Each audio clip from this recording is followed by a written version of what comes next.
I'm Ryan. I'm Brett. I'm Brackston. It's weird without Christian here. And welcome to The Question at Hand, the least specific podcast.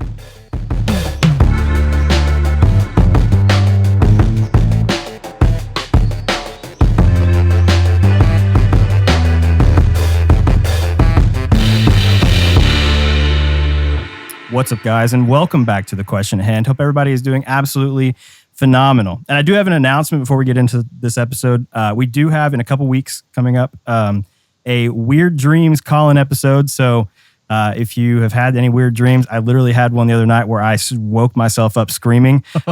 So that one may get brought up, but we will have people calling in. I'll put the number for that down in the description or on the screen. I can always add that in post. I remember the last time we did a Weird Dream episode, you told me you were going to do one, and literally the next night I had a weird dream. You did. You spoke it into existence. So it was awesome. Hopefully that happens again. Yeah. And I'll have posts up on like Instagram and stuff announcing it pretty soon here. I may have actually, before this episode goes live, already have put some out. But I just wanted to let everybody know we're planning to do that on Wednesday, March 2nd. Now that we're doing on Wednesday, we're recording on Wednesdays. I keep thinking the 1st of March because that's when I originally had it set. But now we're doing Wednesdays, so Brett has no conflict, which is awesome. But yeah. There is no conflict. No conflict. So yeah, we would love to hear your weird dreams, whatever you have. The one I had the other night was about aliens. I got abducted and woke myself up screaming, and it was terrifying. So I'm sure that one will be covered. We've also had some really interesting characters come on and talk about their dreams. One of which I have been real. They're completely real. Oh, right? Yeah, completely real. Definitely real. One of which is a recurring character for our from Weird Kentucky, Dreams episode. I think He's really from Danville, Kentucky. Yeah, that's the story on old Clyde Evergreen. But I have been told that he will be calling in again when we do that. So that should be fun. But let's get into this episode. Joining us tonight, we have our first video guest on the pod. He is a host of A Certain Point of View Star Wars podcast. He's also a co-host of Monster Island Loreseeker on YouTube and a Star Wars fanatic extraordinaire. Yes. Please welcome to The Question at Hand, Drew Miller. Woo! I'm not. Who's the guy we said is missing tonight? Christian? I'm not him. Hi, everybody. Yeah, Christian is not really that interested in Star Wars. It's a shame, really, because it would be interesting to see his reactions on a lot of the Star Wars stuff. Yeah, for sure. It's a shame when anybody is not into Star Wars. Just my personal opinion. Yeah, and he's not against it. He's just not. He's indifferent. He really is. Yeah, which is maybe worse. I don't know. Yeah, I feel like Star Wars is one of those things you kind of need to take a stance on. You're either really into it or you're like, no, I hate Star Wars. Yeah. It's not for me. But yeah, he's kind of like, Star Wars, whatever. It's only cool. A Sith deals in absolutes. That's right. Thank y'all for having me. I'm excited to be on here with y'all three and just chatting about Star Wars and I guess whatever comes up. So yeah, thanks for having me, guys. We're glad to have you on the podcast. And I know I've kind of kept up with you guys' podcast, A Certain Point of View, throughout the season of Boba Fett because y'all were putting out episodes per episode of Book of Boba Fett season 1. And there was a lot of things that you guys discussed on the podcast that I was like, oh man, that's really cool. I didn't think about it that way. Like ice cream makers? Well, there is that. Wait, can you explain the ice cream maker thing? Are you familiar with that, Drew? Yes, I am. Okay. Yeah. I actually don't know that. There was in Empire Strikes Back in Cloud City when everyone's panicking and running away. There's someone carrying. It's just an ice cream maker. That's clearly what it is, but it's supposed to be. Here's a sci-fi machine, and it has a name. I don't know what is the name. Do you know? I don't remember the name. It starts with a C. But it was supposed to be like the guy's briefcase as he was evacuating the city. Yes, yes. Basically. And that's how it's used, right, in Boba Fett? Yeah, well, it popped up originally for the second time in Mando Season 1. Oh, that's right. He was using it to put the Beskar for transport in. So they kind of dressed it up a little bit. And I don't exactly remember what it was in Mando Season 2, but it popped up again. Oh, they used it as a bomb. Yes, it was yeah. I thought it had spice in it. No, that was just like a little treasure chest. Well, maybe it was supposed to have spice in it. but it blew up. Oh. That's what blew up the bar. Boom.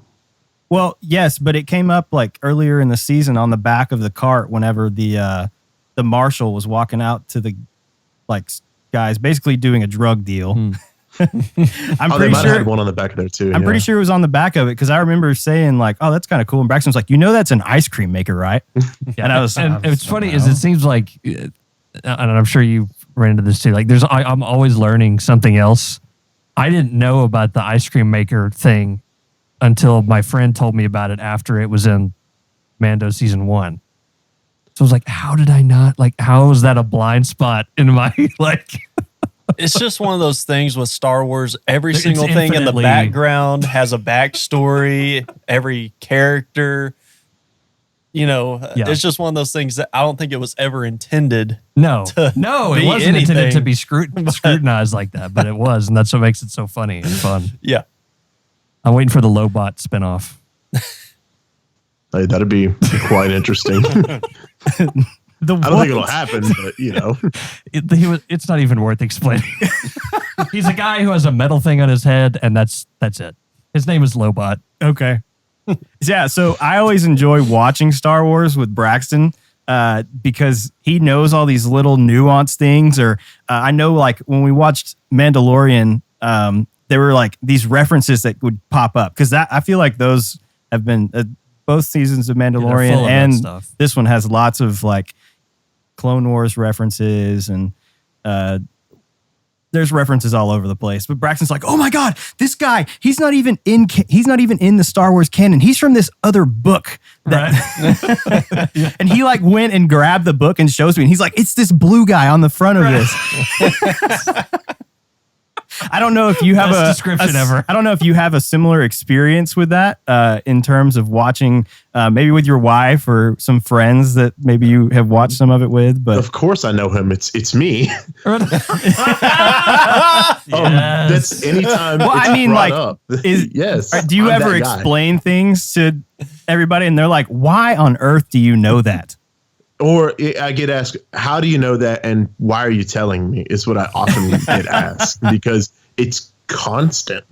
Yeah, it's absolutely constant. The explaining like, "Oh, that's," and the TV shows are a perfect medium for doing that and introducing like, such as Black Chrysanthemum when he was introduced. I wasn't super familiar with the comic books, but I recognized him from that. And I was just like, you know what? I can still enjoy the show without having any backstory to him because he's cool. And it's a good way to it just makes honor, a little bonus. But it still it's all a works. bonus for the people who are really reading into, the extra books and the lore and like the extra canon comic books. Like Cobb Vanth, when he popped up, he was in the book Aftermath, I think. He was in a book already, just like mentioned like a little bit here and there, and then all of a sudden, bam, he's in the TV show. Yeah. So it's just they do a great with the TV shows to reward the people, but it's also not so over your head that like people are missing it. Like Holly had no idea who Cad Bane was because she hasn't watched Clone Wars with me, and I'm screaming at the TV, "It's Cad Bane! It's Cad Bane!" I woke her up because I woke up. I had to go somewhere for. I had to go to Little Rock for work that day. And I was going to be there from like 8 a.m. until like 8 that night. And I was like, I can't not watch it beforehand. And so I woke up at 6 a.m. to watch it. So at 6:30 or 6:45, I'm like screaming about Cad Bane at my TV. And I wake her up and I was like, yeah, I'll tell you about it later. So I just love that the shows are able to do that in a good way. That's awesome. Yeah, I think Cad Bane was in the Bad Batch too, wasn't he? Yeah. Okay. Mm-hmm. See, when he came on screen, I was like, "Oh, I know who that is because I watched the Bad Batch," but I haven't seen Clone Wars or anything like that where it was like, "Oh my God, he's from Clone Wars!" Like, he's so incredible in Clone Wars if you finally watch it. Yeah, he's he's really good. It's also funny. It's I've seen tons of memes where like he's like Boba Fett is a cold-blooded killer. Cut to every person he murdered in Clone Wars. Definitely a pot calling the kettle black situation there. Yeah. Oh, they said that in the episode, didn't he? Yeah, they had says, like, it's a gleep glorp calling a bluebity. It's like the most insane like space language version of. Like, I'm going to memorize how he said that and start using it in my everyday vernacular instead of pot calling the kettle black. That's what I'm going to use. I wish I would have written that down beforehand. It wouldn't have been as bad if it was like one syllable words, but they can't do that. It's always like, oh, it's a, I think, did we rewind it and you watched that again? Because you were like, oh my God, what did he literally, like, what did he just say? I've got to look it up because it's going to bug me if I don't. I did see, speaking of Cad Bane, I saw a video on YouTube the other day where someone, or maybe it was just a picture, but someone had taken a screenshot of him from the episode because they thought he looked different than he did in the Clone Wars, just the way his facial structure was. And they photoshopped it to look more like the animated one. And so his, like, the blue skin was darker and the face was narrower. And I was like, yeah, that does look a lot different. And it wasn't like a huge thing, but you also have to remember that it is an actor that's playing this guy. Yeah, right. It's not they just have to put prosthesis on a man. Yeah. And it's just like Ahsoka last season. People would like. What about Ahsoka? It's just like Ahsoka when she popped up in Mando season 2. It's like they can't make. Yeah, it can't be exactly. Match. Yeah. Plus, I saw the same reverse side of that where they made the live action characters look like them in the Clone Wars, and like Mace Windu looked like handsome Count Squidward. Dooku looks ridiculous, and they took like Christopher Lee's face and stretched it out. And it's like, okay, all right, you got me. Like they did. You can't really base the Clone Wars animation on anything. I mean, at least they had the shiny, like, scary red eyes and the original voice actor. Yeah, so he looked terrifying too. It was in that when I saw him, I was like, oh, like this is a scary looking dude. And I never thought that in the animated TV show. I was like, he looks cool, but he didn't look scary, physically scary. But now it's like, oh no, he looks. So the terrifying. Original voice actor from Clone Wars was the guy who played him this season? I believe so. Really? He for sure voiced him. Oh, I assume he was wearing the stuff, but I don't know for sure. I He might have been, unless he was built like me, then, it wasn't going to happen. But he could have been built like Cad Bane. Yeah. I mean, I feel like that would be a whole lot more work to dub over than just have him play Cad Bane. Oh, yeah, for sure. Yeah. But if that isn't the Quokta calling this stifling slimy. Oh, my gosh. That might be too much to work in every day. Quokta calling the... Stifling slimy. Just like, what? Oh my God. Okay. Utasa no pasa, Slamo. Slamo is one of the best words that randomly pops up. Like, it's like episode 4 when they snuck into, it was Fortuna's palace at that time still, I guess. And I still always call it Jabba's palace. And they broke into to get his shit back. And the guys were running out, Slamo, Slamo. I was like, because that's from episode 1. Because they call each other Slamo as like a slur or something, Yeah, that and Bantha Poodoo and stuff. I just love it when that stuff pops up like commonly. It's like we're understanding the language of the Star Wars universe. And then they brought back one of my favorite all-time phrases, wizard. So oh my God. I love how they do that. When he said that, I laughed out loud. I was like, oh, they just made him say that. That's amazing. What did he say that in reference to? For some reason, I don't remember that. It's after he gets done test flying the ship for the first time. Oh, and he's like, and excitedly instead says, of being like, oh man, that was sick. He says, wizard. And that was from episode 1. Whoever, I forget who Anakin's little friend was. They're building the pod racer and he walks up. Wow, it's going to be so wizard, Annie. He does say that. Oh my God. Yeah, so that whole episode, that chapter of Boba Fett was all about episode 1 references with Boon to Eve Classic and all that stuff. Lisa? It was super cool. So I guess Book of Boba Fett, we kind of expected it to be about Boba Fett, and it seemed like that was going to be the case through the first 4 episodes. Episode 1, I mean, we see him having the whole backstory, flashbacks. Yeah, it's like a lot of backstory. Like, okay, well, we introduced him in Mandalorian coming back, and then at the end of Mandalorian, he, walks in the palace and, murders someone. And then it's like, okay, well, before that, here's how he got to that point. And I thought that was kind of interesting. And his Bacta tank is fascinating to me because I don't understand how that works in any way. It makes no sense, really. But I wish we had a back to anything. So is it? I mean, you guys would know a lot better than me, and you may not. Is it meant for like you're injured and it's meant for recovery, or is it meant for like you to zone out and it's like you know how people do this like deprivation tanks where they lay in a dark room in salt water and like have trippy visions and stuff? Is it meant for that, or it's medical? It's medical. I always thought of it as like a goo that will like rebuild your cells and like heal you on a like cellular level or something. Yeah, because it first popped up in Star Wars and Empire Strikes Back. That's what Luke's floating in. Mm-hmm.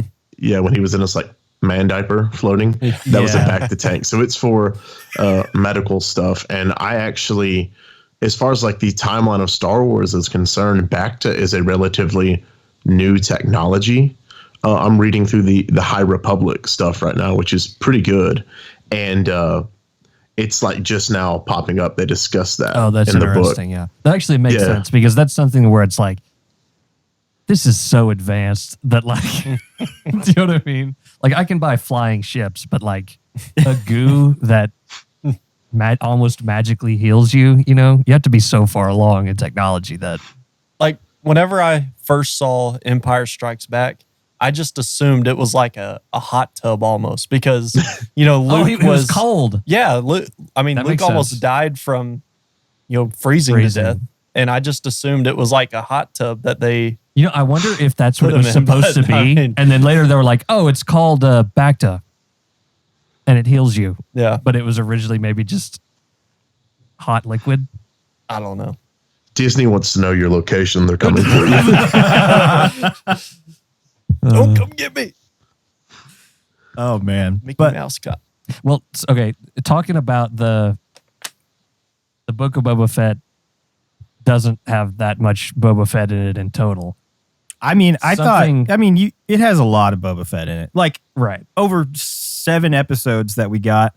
I mean, he's in it. For the most part, it's focused on him in all but 2 episodes. Right. But something that I was on a phone call with my friend like last weekend, and I was like, oh, we just solved it. And apparently, I don't know how true this is, but apparently that inside of Lucasfilm, this show was referred to as Mandalorian 2.5. Did you hear anything about that, Drew? I did not. I heard someone call it that like in a demeaning manner, but I didn't. But when I heard that, I was like, that kind of makes sense. And they almost kind of shot themselves in the foot by calling it Book of Boba Fett. You're setting us up as the audience to go, oh, this is a purely Boba Fett story. And every time they go to Mando, we're happy about it. But in the back of our heads, we're like, I thought this was the Boba Fett show. Yep. And it's fine that they did that, but they advertised it as purely Boba Fett, you know? Yeah. Yeah. From what we've discussed on our podcast and like with some friends of mine on Twitch, basically it's sorry, I got to put a straw in a Sonic cup. Ignore the horrible noise. I'm dying of thirst here, guys. It was a marketing issue is really what this fell down to. Because, and I say it is marketing, but at the same time, I don't have the exact quote. I don't have the timestamp. But whenever Book of Boba Fett was announced at the end of Mando Season 2, there was a big Disney presser, or it was, I think, the shareholder day or whatever, and they said in an interview or on stage that, hey, Book of Boba Fett is going to be the catalyst for Mandalorian Season 3 and other projects going forward. So they're going to use Boba Fett to kind of springboard those. Because did we all want to see 7 episodes of Boba Fett flying his jetpack, riding a Rancor, shooting his flamethrower and his wrist rockets and doing all the cool stuff? Yeah. But did we need to see that? I feel like we didn't get enough, but at the same time, we did get some really cool moments from that. So it was a marketing deal, but at the same time, I wonder if, I don't know, it didn't feel like it was executed perfectly. And I was a big fan of the show, all 7 episodes. The only one I got hung up in the middle here or there, but I was like, I sat down for 10 minutes over coffee and thought about it, and I was good. So it was nothing that really hung me up for, from an existential standpoint. But it definitely seemed like a marketing goof. But at the same time, they did say what it was going to be, but I only heard about it like a few weeks ago. So right. And it the wasn't average like super, person on the internet does not look into this stuff. They see that it's called Book of Boba Fett, and they're like, okay, let's go. Let's watch it on Disney Plus. And then, Yeah, I didn't have a problem with it. I know I listened to, I think it was episode 5 where Mando makes his appearance in the season. I listened to that episode of your guys' podcast, and one of the guys, I don't remember if it was you or one of the others, but you said something like, it's called The Book of Boba Fett. Like, it's not the Boba Fett show. It's the Book of Boba Fett. And in books, a lot of times you get this little fork off to a different storyline to get a backstory for someone who is coming back into the episode, which we did see in the finale of it all kind of coming together. And I think without those 2 episodes, the finale really wouldn't have made a whole lot of sense. I mean, they kind of would have just showed up out of nowhere. But I mean, you do in books. I mean, a lot of times you stray away from the main character and find out what this other character is doing. And then that leads to, oh, well, this is why they're being mentioned at all, is because they're coming back all together at some point for a bigger purpose. Right. That was Michael on our podcast that said that. He's the godfather of our podcast. And he was the one that said that. And when he said that, that was one thing that really cleared my issue with episode 5 was like, where's Boba? And then he showed that to me. And I was like, okay, that completely makes logical sense and I should accept it. Also, when the show was announced, I said 6 episodes. Then they released it and said, oh, by the way, it's going to be 7. So they kind of wedged the Mando thing in the middle. And it was also a great way to catch us up on his story. So like if Mando shows up on Tatooine to fight the Pike Syndicate with Boba Fett, and how did he get there? Like, where's his ship? Obviously, he flew commercial, and the TSA still sucks in Star Wars. We've established that. That was a fun part of that episode. That was hilarious. Where's the spear? Like, does he still have the darksaber? I was glad they took time to catch us up because, like they said, I didn't know about it. And I'm the kind of fan that would hear something like that and be sharing it with others, but it went over my head, I suppose. I lost my train of thought. When they said that this show was gonna springboard Mando season 3 and future projects, I'm like, okay, that totally, I'm good with that at that point. But I don't know, the marketing did seem strange. That was Michael that made the point about it being like a book, and books go to different chapters. And if there's a Boba Fett season 2 and they go back to more characters and things, and I just recently became this way. I used to be like too critical about things early on. Now I'm a wait and see kind of guy. So like some people didn't like Clone Wars in the first 3 seasons, right?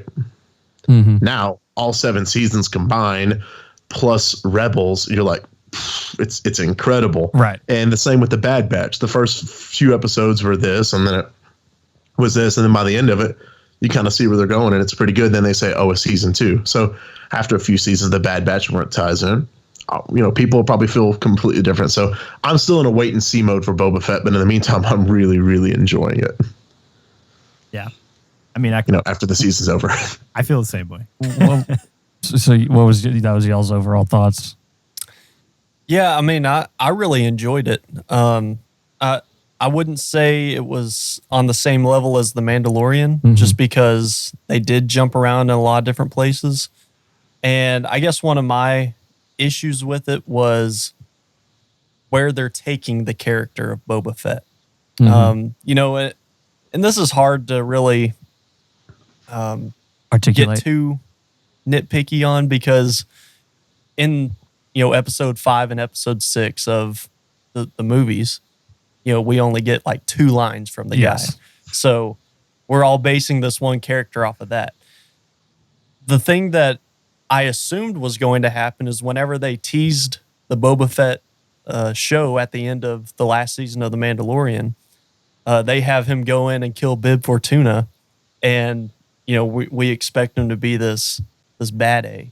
Okay, and whenever we get reintroduced to him in the show, he's kind of, I shouldn't say a lighthearted guy, but it seems he's like more of it seems like he wouldn't have gone in and shot Bib Fortuna. Yes. If that was at the beginning of this show. Yes. I guess I expected him to be more of this, kind of stereotypical crime lord and, do stuff that crime lords do instead of trying to win the hearts and minds of the local population and, do the kind crusade kind of thing. But right. Anyways, but I can't complain too much because overall I still thought it was an incredible show. But again, it's just kind of in the back of my mind, I thought his character was going in a different direction than what ended up happening. Right. Well, and I feel like we do get a little bit of the change of character of Boba Fett. Just like the way that he functions. Because whenever we get through all the flashbacks, he's a completely different guy than when he first showed up and was captured, I guess. Was he captured? I don't even remember, honestly. Yeah. Frick. What are the guys' names that live out in the desert? The Sand People? No, Tusken Raiders. It's Tusken Raiders. Yeah. Tusken Politically Raiders. correct on this podcast, right? Right. Whoa, Sand People. I mean, come on now. I've got one right here. It's very sensitive, okay? But yeah, no, when he's with the Tusken Raiders, Right. I mean, when he shows up, like he's the guy that you think would just walk in somewhere and shoot somebody in cold blood and Right. take his And throne. I think that's definitely part of it. The whole journey he went on with the living with them and all that stuff. Yeah, because I feel like if you don't have those flashbacks in the Bacta tank that kind of show, like, okay, well, this is like who Boba Fett is now, and you just take him for what you think he should be, and then they go through the same story arc without all the backstory. You're kind of like, this is not exactly the Boba Fett that I thought we were going to get, but then you see like, okay, well, he, was basically dehydrated to death in the desert. Like he had been boiled and fried. Yeah. Which he kind of was. Yeah, in dude, Sarlacc he pit. looked pretty rough when he was out there. And, they train him and he becomes basically one of the Tusken Raiders. Yeah. And I loved all that stuff. Yeah, I thought it love was seeing anything really else cool. about Sand People. Like, it's really interesting. Yeah, and then he gets to build his own, like, Gaffy stick. is that what it's called? A gaffy Yes, stick? gaffy stick. That thing is sick. That is one of the coolest weapons in Star Wars, I think. Okay, now here's something funny, and I don't know if you experienced this as well, Drew, but with stuff like that, and someone would kind of, how do you know it's called that? I don't know. I don't know when I learned that. I don't know where I learned that, but it's in my brain. And that's It's half down the here in a stuff. book somewhere on my bookshelf. Yeah, or it's like I used to read. Wikipedia. Yeah, or I used to just read Wikipedia. Like how insane is that? That's Dude, so I mean, awesome. That's what's so great about the Star Wars universe, though, is Just it's everything so has, like- well developed that I think part of the reason why I love Star Wars as much as I do is because everything has some kind of a historical record. Yes, And you can it go makes back it so and much more real. learn the backstory on all this stuff. Yeah. And then it all makes sense. So, again, I think that's one of the reasons why I'm so interested in it. Well, and I like- think Dave Filoni being in charge of all these spin-off shows and stuff helps too, because I think he may be the ultimate Star Wars nerd. Right, and he's in control of it. Yeah. So that's how all this good stuff kind of happens, right? I mean, Yeah, I think a lot of the references to other things that have, like, you have to be like really, really into Star Wars to understand. Where I, as a casual viewer of the show, have no idea what they're talking about, but I still really enjoy the show. But right, for it the doesn't people, matter in ultimate the people who are understanding. like you guys who are really, really into the Star Wars universe, like, you get some serious like pleasure from those references and things. That's like, oh my God, really all of this reading that I've done is paying off right now. I'm not just insane. I sit there grinning like an idiot just every episode, just like, oh, what are they? Oh, that's awesome. Yeah. Or it's the Leo DiCaprio meme from Once Upon a Time in Hollywood. It's just doing that at the screen. I saw a meme of that upside down the other day where 50 Cent came out at halftime of the Super Bowl, and I thought that was the funniest thing. It's Leonardo DiCaprio upside down pointing, and it shows 50 Cent where he like came down. It was super cool. When I saw it, I was like, wait, like, is he really upside down? Like, it's cool, but that seems like such a like laborious thing for like half a second of the audience from going. One of his music videos. I don't remember which one, but that's from one of his music videos. In the club. Yeah. I didn't know that was in the. That's cool. That's cool. Yeah, I've seen pictures of him at halftime and him in the music video, like stacked on top of each other. It's pretty cool. Oh, neat. I learned something. We respect Curtis Jackson, 50 Cent in this household. That's awesome. Yeah. Now, I will say I do have some grievances to air. Do you want to hear them? It's the time for the airing of grievances. So, what is that from? That's from Seinfeld. Oh, yeah. It's Festivus. Festivus, yeah. So I did like it overall. I felt in quality and like craftsmanship, the Mando episodes clearly made the Boba Fett episodes look of lower quality. I don't mean in content, but I just mean how they're shot and like how they look production wise. You know, and those were my favorite episodes by far. Yeah, right. And that's not to say that therefore all the Boba stuff is bad, but it shows you how good of a show Mandalorian is. Yeah, you know. Yeah. And it shows you how incredible of a director Bryce Dallas Howard is. Absolutely. She is magic when it comes to the Mando stuff. Absolutely. Completely. Yeah, I love The Mandalorian. Like I've watched like the old Star Wars movies, and like I remember watching Anakin get his legs cut off in theaters as a child. Me too. Man, that's like, it's ingrained in my memory. Like, oh my God, my dad took me to watch this. Are you serious? And I walked into the theater and I was like, Joe Grievous has this car and it's a wheel that has legs. Apparently I forgot that a man murdered children. I didn't care about that. I just cared about the cool car. But I mean, I remember watching those I vividly remember that scene, but I vaguely remember watching them at my great grandma's house on TV on like a Sunday afternoon. Mm-hmm. But like, I don't remember that much about him. Like I need to go back and watch him again sometime just to like get a refresher. Mm-hmm. But like having The Mandalorian out like relatively recently where I have really seriously watched every episode, he's my favorite by far. Like Boba Fett, I thought was cool.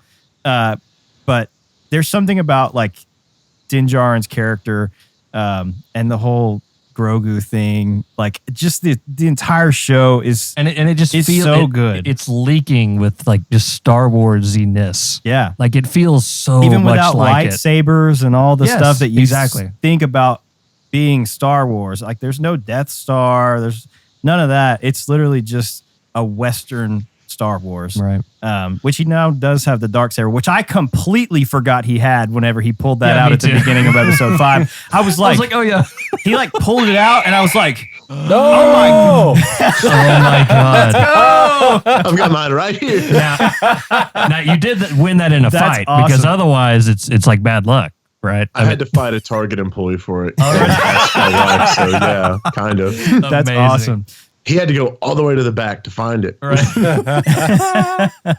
It's awesome, though. And then I ask him if I'm fighting him for it. And he says, yeah, you win. So right. And then you bowed and you just like, all right, give it to me. I bested you.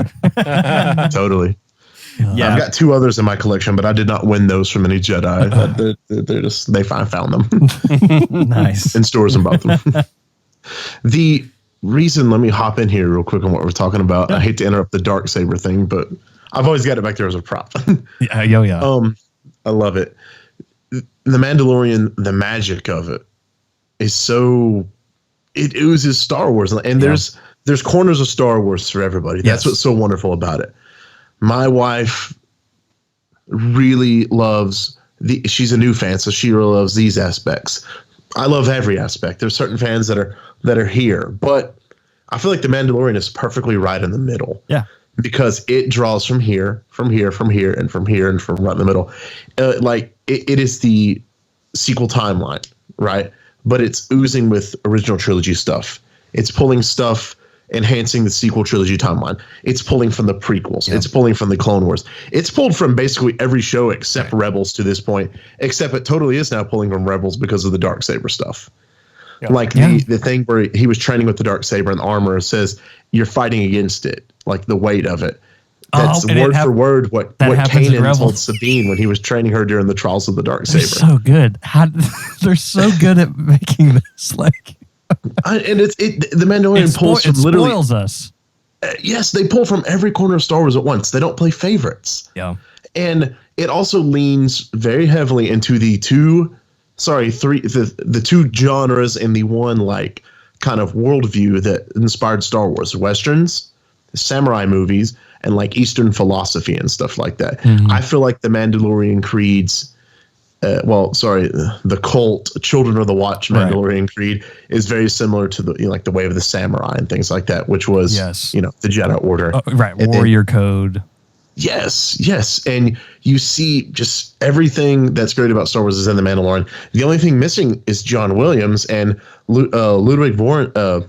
He is my favorite composer now by far. Oh, he's making his own stuff, and it's he's a amazing. Wizard. He is wizard. He's a wizard. He is. And when you go and look at his work, you're like, oh my, I wasn't familiar with his work very heavily until I listened to stuff in like episode 1 of The Mandalorian. I was hooked on the music first thing. And I go and look at this dude's work, and he's done, Black Panther and just all this other good stuff. And he worked on Community and like other TV shows. He's just all over the place. And his work is, didn't he do Tenet as well? Am I right on that? Yes. I think he so. did. I mean, can you imagine if this dude scores an entire Star Wars movie in the future? It would be insane. That'd be cool. That would be so cool. It's like Darth Revan pops up on screen, and it's like Ludwig Göransson is the one friggin' scoring it. That's so cool. That'd be so cool. But I will cry even more in I already do in Star Wars. Brackston and I have watched The Mandalorian together, and on the way home from his house, I just play the Mandalorian theme on repeat. Right. Just the whole way home. He was my top artist on Spotify in the year 2021 for listening to. That's awesome. Because if I'm working like outside, whatever I'm doing, I'm just bumping the Mando soundtrack. It's just over and over is what I'm doing. So it's so good. And the Mandalorian is spoiling us. And some people were mad about Book of Boba Fett maybe not living up to the quality of the Mandalorian. And I believe it was just sheerly a direction standpoint. Mm-hmm. A lot of people had criticisms for Robert Rodriguez, both directing and helping run the show. Maybe he was a little out of his depth, but at the same time, I still really enjoyed it. We were just comparing it to what's been so good about The Mandalorian. Also, The Mandalorian is treading new. It is creating new territory in Star Wars, while still treading old territory, and it's drawing from it. Mm-hmm.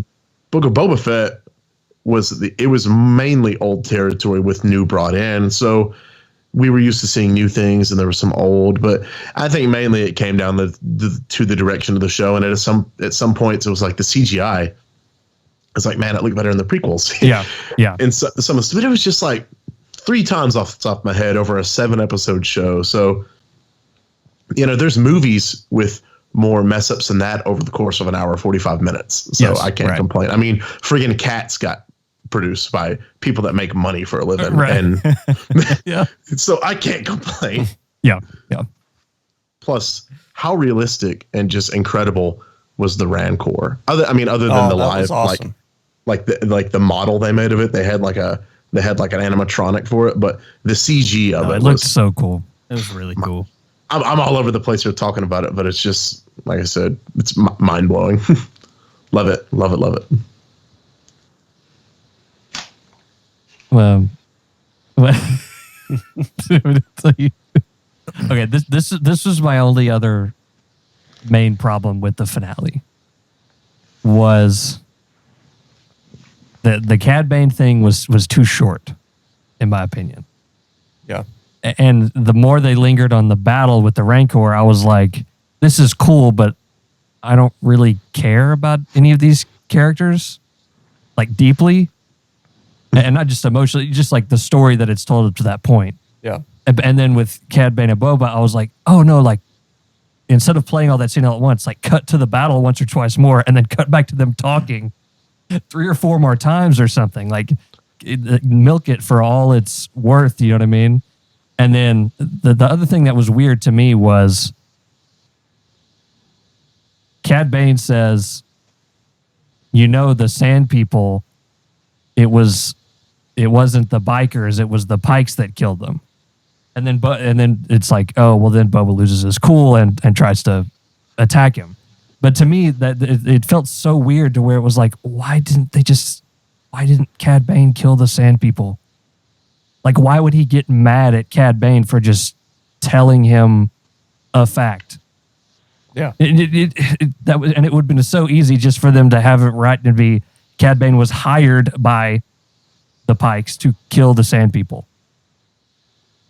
I don't know. It was such a weird thing where it's like, yeah, I feel like if they had a 1 second thought about it, they would have been like, oh yeah, like it makes much more sense, and then would put much more weight on his death if he's really dead.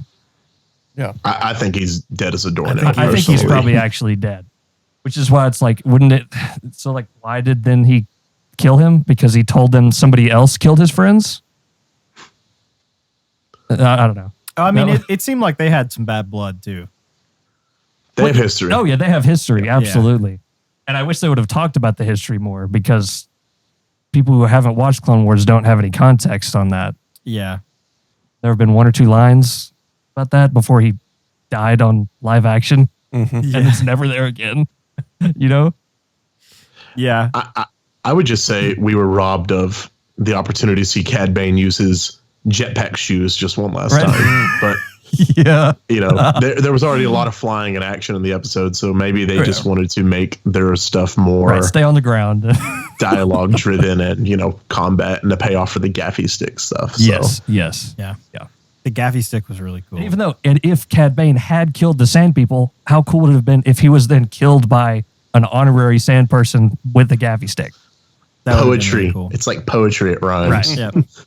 Except it didn't. They forgot. Yeah. Whoops. But no, it was good. And the only other thing that kind of weirded me out, well, not weirded me out, and I'm fine with it, everything that happened, but it's like the whole thing with season 2 of Mando was that, like, at the end of the finale, the big thing was like, oh, like he had to give Grogu away, and that was such an emotional moment. And then you see Grogu and Luke, which is cool, and that's really neat. And then Grogu comes back, and then it's kind of ambiguous as to whether Grogu told Luke no, or if he kind of ran away, which I kind of suspect. But what I heard about that, like as a leak before the episode actually aired, was that, they haven't actually shown anything about this, and we don't exactly know what happened. But what I had heard as a leak was Grogu picked the lightsaber.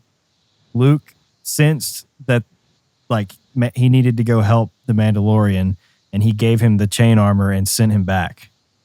Right, so I don't know if maybe that's a possibility. If we'll find that out in Mandalorian season 3, or when exactly we'll find that out. But that is what I heard, and I mean it kind of makes sense if that were to happen. I don't necessarily know, because he does have that strong bond with the Mandalorian and could have very easily picked the chainmail. But I mean, I know he's like 50 years old, but what a choice Luke gave him of, you can either choose the Jedi way, or you can go back to your friend. And he's like this tiny little green dude, like, just Luke, like, have you learned nothing? Have you learned nothing? It's further payoff because I'm going to tell you a secret about me. I'm a big Last Jedi guy. Okay. And Well, I love all Star Wars. Let the record show. Other than Resistance, it's the only thing I've not watched because I don't know. I didn't. It's the only thing I haven't admittedly Well, it's watched. much more of a kid show. Even more than so than Rebels. Yes. That the whole thing where that's Luke continuing. He hasn't learned his lesson about the Jedi and their failures and their shortcomings yet, and they're laying that on thick. Oh yeah, and I appreciate that. But this is the root of my only big issue. Well, not even big. This is my only even issue with the show. Like if someone asks me, "Do you have any issues?" No. Well, do you have one? Well, I do have one. Got to be specific. It would be that I feel like the Grogu stuff was rushed, and his appearance was adorable, and it made me happy because it was good for Mando. But it was rushed, and it nearly took me out of the heat of the battle because I love Pelimoto. Her character is really funny. Yeah. You know, the pit droids and all that stuff. It's funny, but a little bit of it took me out of the seriousness of the episode, which when I say seriousness, I mean there were big Scorpion X droids chasing people through the streets. There was a Rancor like King Kong. So at the end of the day, you know, Star Wars does have some craziness in it, and it, you know, it's also for children. George Lucas has said that 1,000 times. That's for children, and we see, you know, Anakin kill children and people get their legs cut off and set on fire. So it's for adults too. Yeah, but basically your average children's show. You know. Yeah, totally. I mean, wait, let the record show. I'm sure like cow and chicken and like weird stuff like that was way worse. Yeah, Ren and Stimpy. Like, gosh.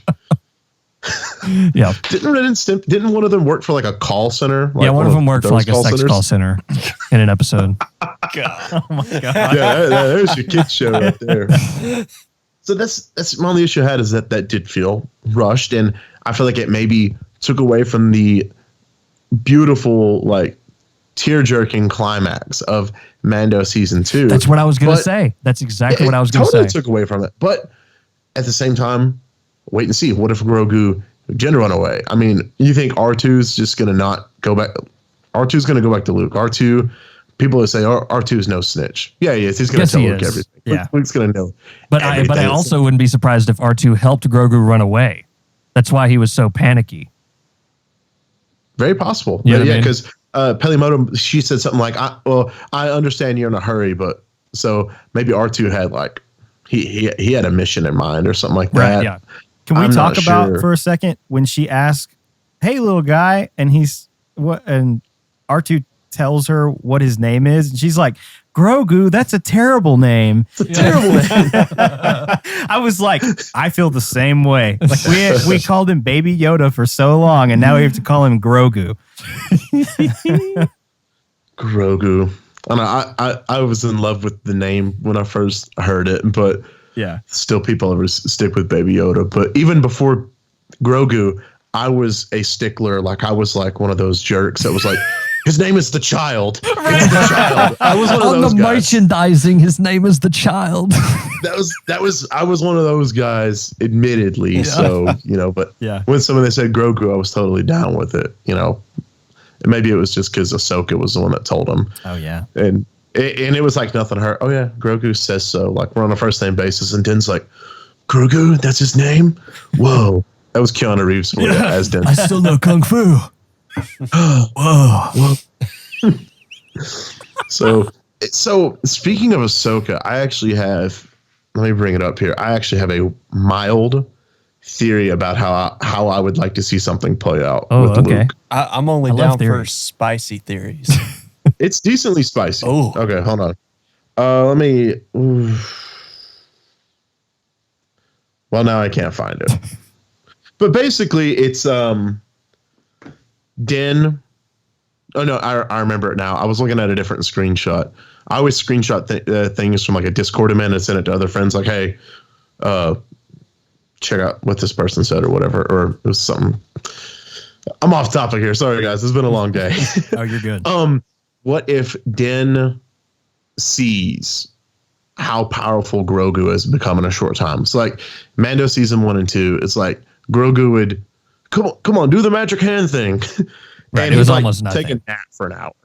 Now he takes down, you know, he like moves the Scorpion X droid, crushes it, and does things with the Rancor. And he's just like, yeah, cool. I would like to see this be maybe used as a plot device for Din's character, because Din is an incredible character this far, but he still has a lot of things that could happen to him in the Rings of Grogu. He could see, wow, Grogu's insanely powerful. I'm wasting his potential just letting him ride around in my sweet modified N1 starfighter. Maybe I should take him back to Skywalker. Right. And he takes him back to Luke, like, I caused an issue by showing up. I'm sorry. Frankly, he kind of scared me. He killed a giant machine, and I was a little afraid of that. He killed a Terminator. He definitely belongs with his own kind. And plus Luke is like untapping us, like reconnecting his connection to the Force. And it's just, I want to get back to that in just a second, if y'all don't mind. I want Den to take Luke to get Grogu back to Luke as like his growth. And Luke's just like, no. And then Ahsoka's there and she's like, oh, I'll train Grogu finally. And we see Ahsoka take Grogu and he's in the Ahsoka show. And that would be really cool. That would be really cool character development for Din, and we would get Grogu in the Ahsoka show, which I'm already way too excited about. That one really, to me, is the wild card, because everyone is sitting there like. Part of the reason is that the ending of Rebels, no spoilers, of course, but it ends on a super cliffhanger, basically. Mm-hmm. And like, there's no way the Ahsoka show is not going to be about that. To resolve that, and that's what people are so like excited about, because it's like it could be about anything. Yeah, and if the Jedi Order is to be rebuilt in a future timeline after Episode 9 with Rey and other unnamed characters redacted from Rebels, why wouldn't Grogu be built up to be part of that? Because he would be there if he doesn't die. So timeline was, I have a friend, we call him the Loreseeker. It's his YouTube channel. That's his YouTube brand. He's close to 17,000 subs on his YouTube channel. Just a real cool dude. And he used to be his account used to be called Star Wars Quick Clips. I can't speak today. And he rebranded his stuff to the Loreseeker. So he has Star Wars Loreseeker. Great name. Middle Earth, Halo, comic book. Yes. He has a Loreseeker verse for everything, but Star Wars is the middle one. And then the Monster Island Loreseeker. That's his brand. He wanted to do a Godzilla channel, and he called me, and he was like, hey, you know Godzilla more than anybody I know. Co-produce this channel with me. I said, okay. So I'm part of his like little brand. He did the math because he knows Star Wars more than anybody I know. Yoda became a Jedi Master at the age of 90. According to like the Grogu, old lore, basically. Yeah. And so if Grogu is roughly, he's around 50 in age right now. And if you take this time now that Mandalorian, Book of Boba Fett, all this is set in, and go a few years after the end of Rise of Skywalker, that would put Grogu around the 90-year-old mark, a.k.a. whenever Yoda became a Jedi Master. So, I mean, call it Yoda 2.0 or whatever. It would still be incredible. I mean, imagine a new Jedi Order with, I don't know if Ahsoka's alive because she'd be pretty old at that time, but redacted Rebels character's name, Grogu, I mean, Rey, who knows what they're going to do with Finn in the future. There's just unlimited potential, and I'd like to see Grogu there. I don't foresee Grogu remaining a plot device for a show about Mandalore. And that's kind of what I hope, because I love Grogu, and I especially love seeing now, having the opportunity to see Luke and all that stuff. I love that. But in the back of my mind, I'm always like you're saying, Din Djarin as a character is so interesting and has so much stuff he has to sort out personally that it's like, I really want his show. Like he has so much there to make his show, and it would be so cool, you know? And you don't want his show to be a cameo fest. Right, exactly. Because so many people were like, why didn't Bosk show up? Why didn't Dengar? Why didn't this show up? And I said, because they wanted to tell a cool story. And could they tell a cool story with those guys? Yeah. But at the same time, they were focused on a good story, so you don't want to make it a cameo fest. Yeah. I feel like that's like the DC, like Teen Titans universe, whatever going on the CW network with the Flash. It's like, let's have 20 different versions of the Flash. And if you're a Flash fan, that's okay. I'm just kind of that. I know they have a lot of different characters, and people show up and merge in those shows. Right, but it's like, is it ultimately necessary for whatever you're trying to tell? Yeah. Or is it just to look cool? Mando season 1 was incredible with 5 primary characters, 6 primary characters. Exactly. Yeah. There doesn't need to be. I have I think 40 Star Wars bobblehead Funkos just right here alone, And I don't need to see all of them in a show at one time because that's because you have them on your shelf at one time and you can look at them there.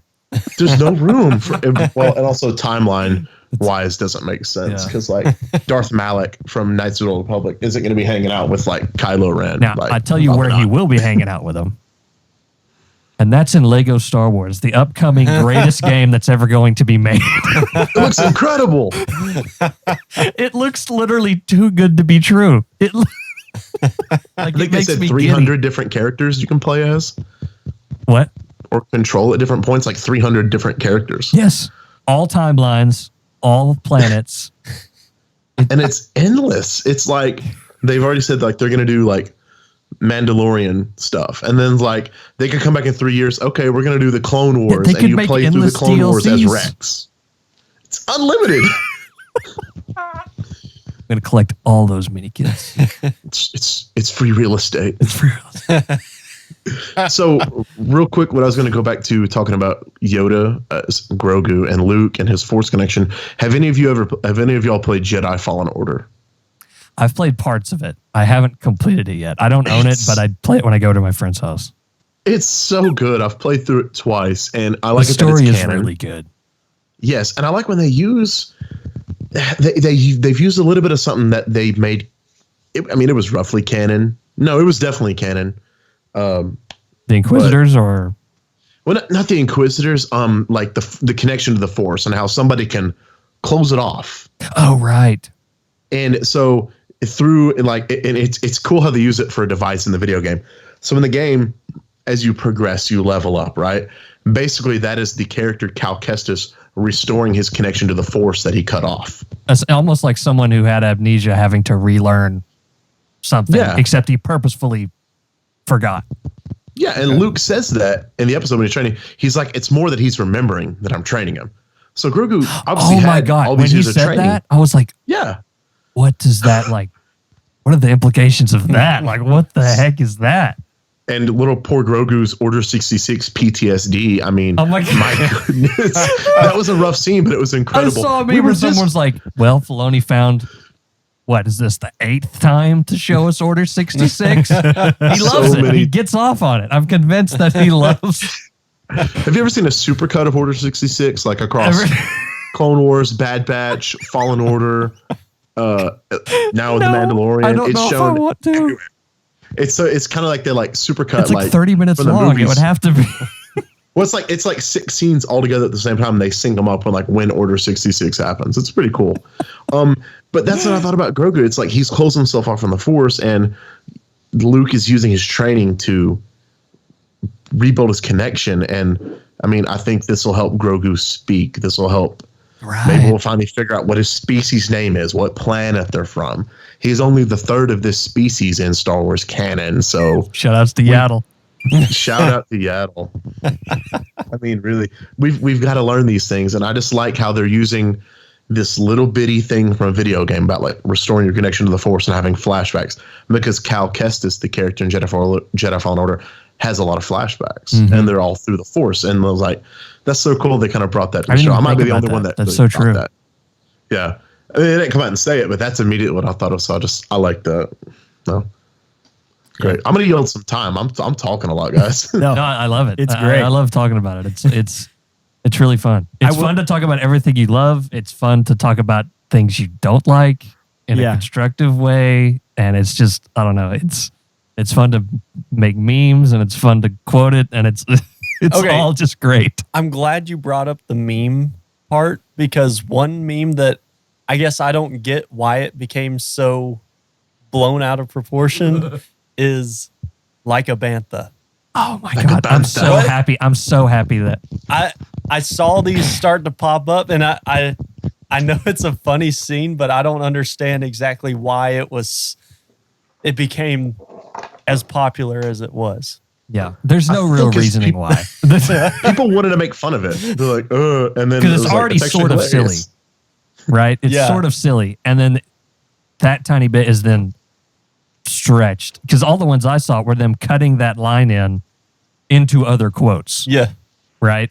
The one that I saw is on YouTube, and it was whenever Boba Fett is first introduced in Empire Strikes Back. Whenever they have the lineup of all the different bounty hunters, and Darth Vader comes by, he says, "No disintegrations," and Boba Fett says, "Like a bantha."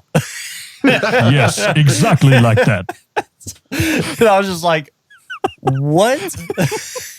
That's awesome. You turned her against me like a bantha. It's just anything. It doesn't make any sense. It doesn't. That's super cool. I love it. I made one. It was inspired by somebody that just like commented it. But one of my favorite comedy movies of all time is Hot Rod. Have you ever seen that movie? Yes. Brackston is the movie guru. Hot Rod actually is the less. I don't know if you've seen Pop Star. Never Stop Stopping. Never stopping. Never stopping. Hot Rod is the movie they made before that. It's good, but it's not quite to the ridiculous levels of Pop Star. Yeah, it's the Lonely Island that made Hot Rod. Yeah. Andy Samberg's the main guy. It's like a top 10 comedy for me personally. It's just like a taste thing. Yes, it's good. It has Boba standing over Cad Bane's dead body with the gaffy stick, and then I glued to the bottom of that on Photoshop Rico. This is my hat now. This is totally my hat. And it's the big giant wide brimmed hat. Yeah. I mean, you kind of get the point. God. You can't see it, but this is my hat. It's totally my hat. That's amazing. That's awesome. Okay, so let me just shout out myself again. I am also the admin of a big meme page in Arkansas. So I'm all over the place with content creation. We have like 77,000 likes, and we just make the most ridiculous, just like it's a weird. So like Arkansas is a small state, right? And we only have like 77,000 people on the page, but we constantly, it's like a weird niche, whatever you pronounce that word, niche.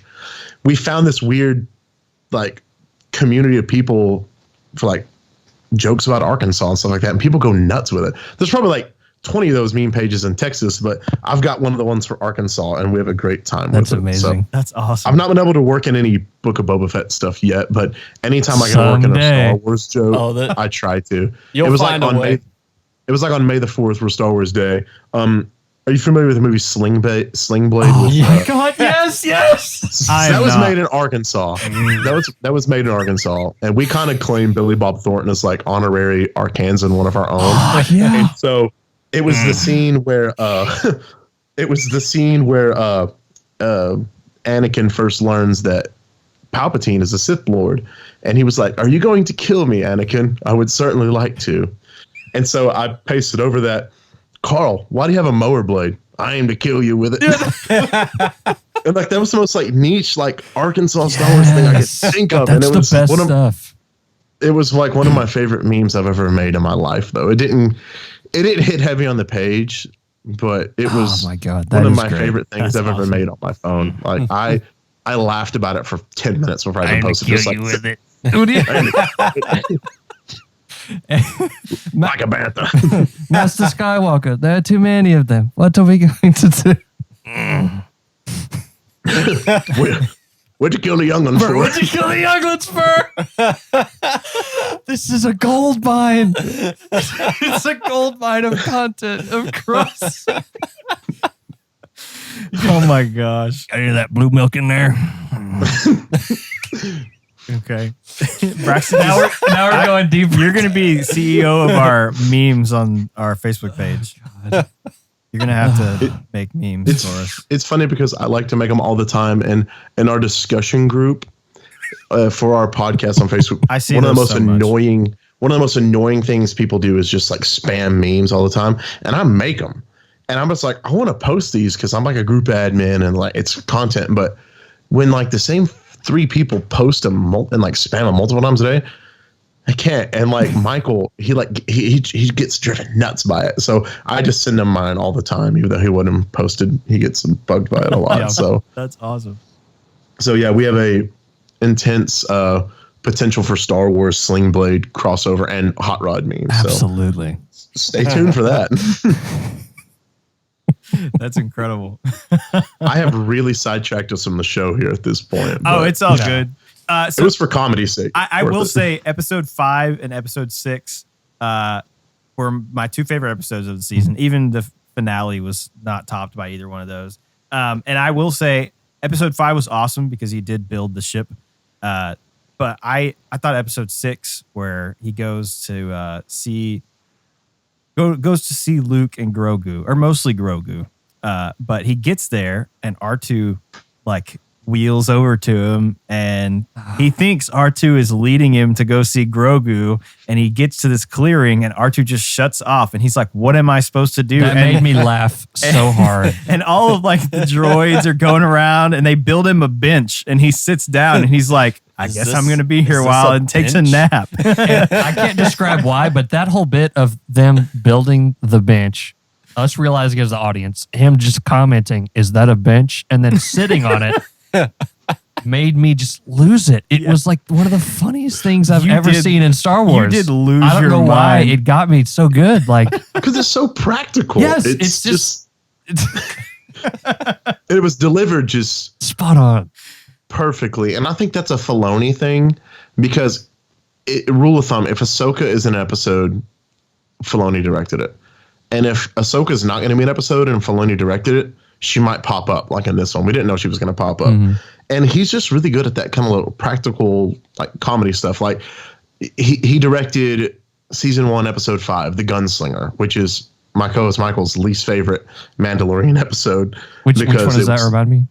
That was the one where they go to Tatooine to hunt down Fennec Shan, and dollar store Han Solo, a.k.a. Torrin Calico, helps them hunt him down. Yes. And at one point, they're laying there on the dune. No, we can't attack her. She has the high ground. And I was just like, ah. Yep. Just little stuff like that. Yep. I feel like that is one thing he's good for. It's just that little. It's like such dry comedy that it just hits you so good. Yes, that's so true. I did love that part. And I was watching it with my brother. He was like, are they making him a bench? I was like, yeah. Yeah, that was hilarious. And I don't know if I have just not realized. Din Djarin does not speak droid, does he?